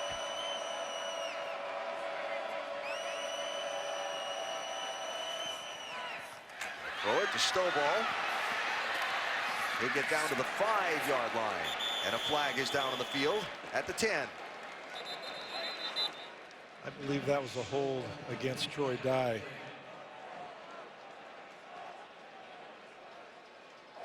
Holding. Offense number 11. 10 yards from the spot of the foul. Second down. Raymond Hudson for Cal tagged with the foul, so back him up again. Penalties, we talked about it. It's very difficult, and especially in this period where you're threatening to score easily, hoping you don't get out of field goal range. Although it is only second down. I have to say, this is an extraordinary number of penalties. I doubt it's any kind of record, but it's been a lot. So second and goal now from the 20-yard line.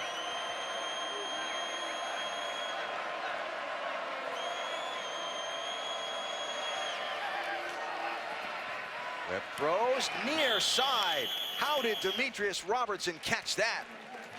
Had Ugo Amadi all over him and managed to fit it in. Nice throw, though. This is great timing. Look at this throw, leading him right before the break. Tap the feet down inbounds. Young receiver making great plays in crunch time. A true freshman, but it's still third down and goal, and they're at the 11-yard line.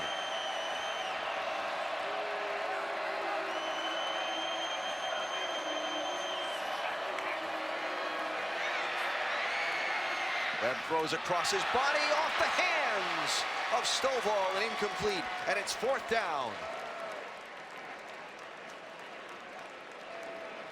And the field goal unit comes on for Cal. Now they had a chance to win it at the end of regulation, a 41-yarder with 4 seconds to go after 2 timeouts by Oregon to freeze the kicker. He kicked one at one of the timeouts that was good, but Matt Anderson slid the one and counted just wide to the left. And so now we come to the second overtime, and he has this one up and through from 28 yards. And so now the Oregon defense held Cal to a field goal, and the offense has a chance to win the game by getting into the end zone. Obviously, no penalties, no turnovers. Execute your offense. Justin Herbert in a position to, for the first time at the college level, bring his team back to victory in an overtime game. You said a couple things there I just want to follow up on, because I talked about the Oregon offense has a chance to win the game. The Cal defense has a chance to win the game if they can get a turnover, an interception, cause a fumble, or just plain out hold them. Absolutely. Any takeaway, a blocked field goal, pushing them back to create a longer field goal opportunity. So, yeah, any team can win this game. So Justin Herbert, the freshman quarterback for the Ducks, has his team lined up at the 25-yard line. They've got to get at least 3 to keep the game going. They can win it with 6. Herbert's going to run. Not for much. That was well read by Devontae Downs. Haven't called his number much at all tonight. And as you said, they will settle for a field goal. They want a touchdown.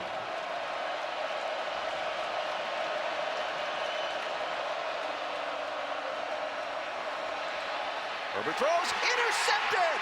The game is over! Cal wins with the interception!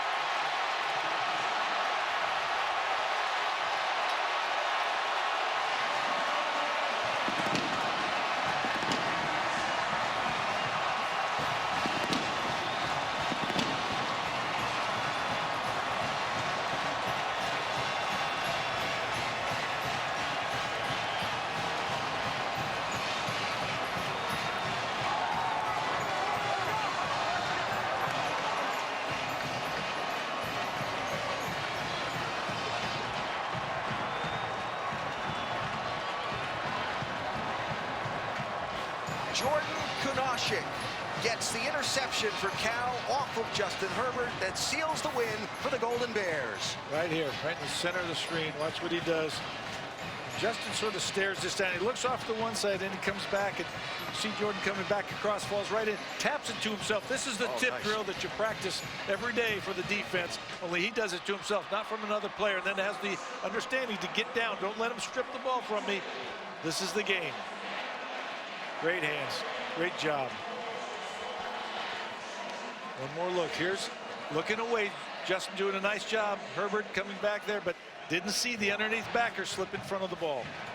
So Jordan Kunashik, a redshirt sophomore from Roseville, California, who had no Division I offers coming out of high school, went to junior college, made himself first team all California Conference in junior college, and now has come here to Cal, and he's the hero on this night.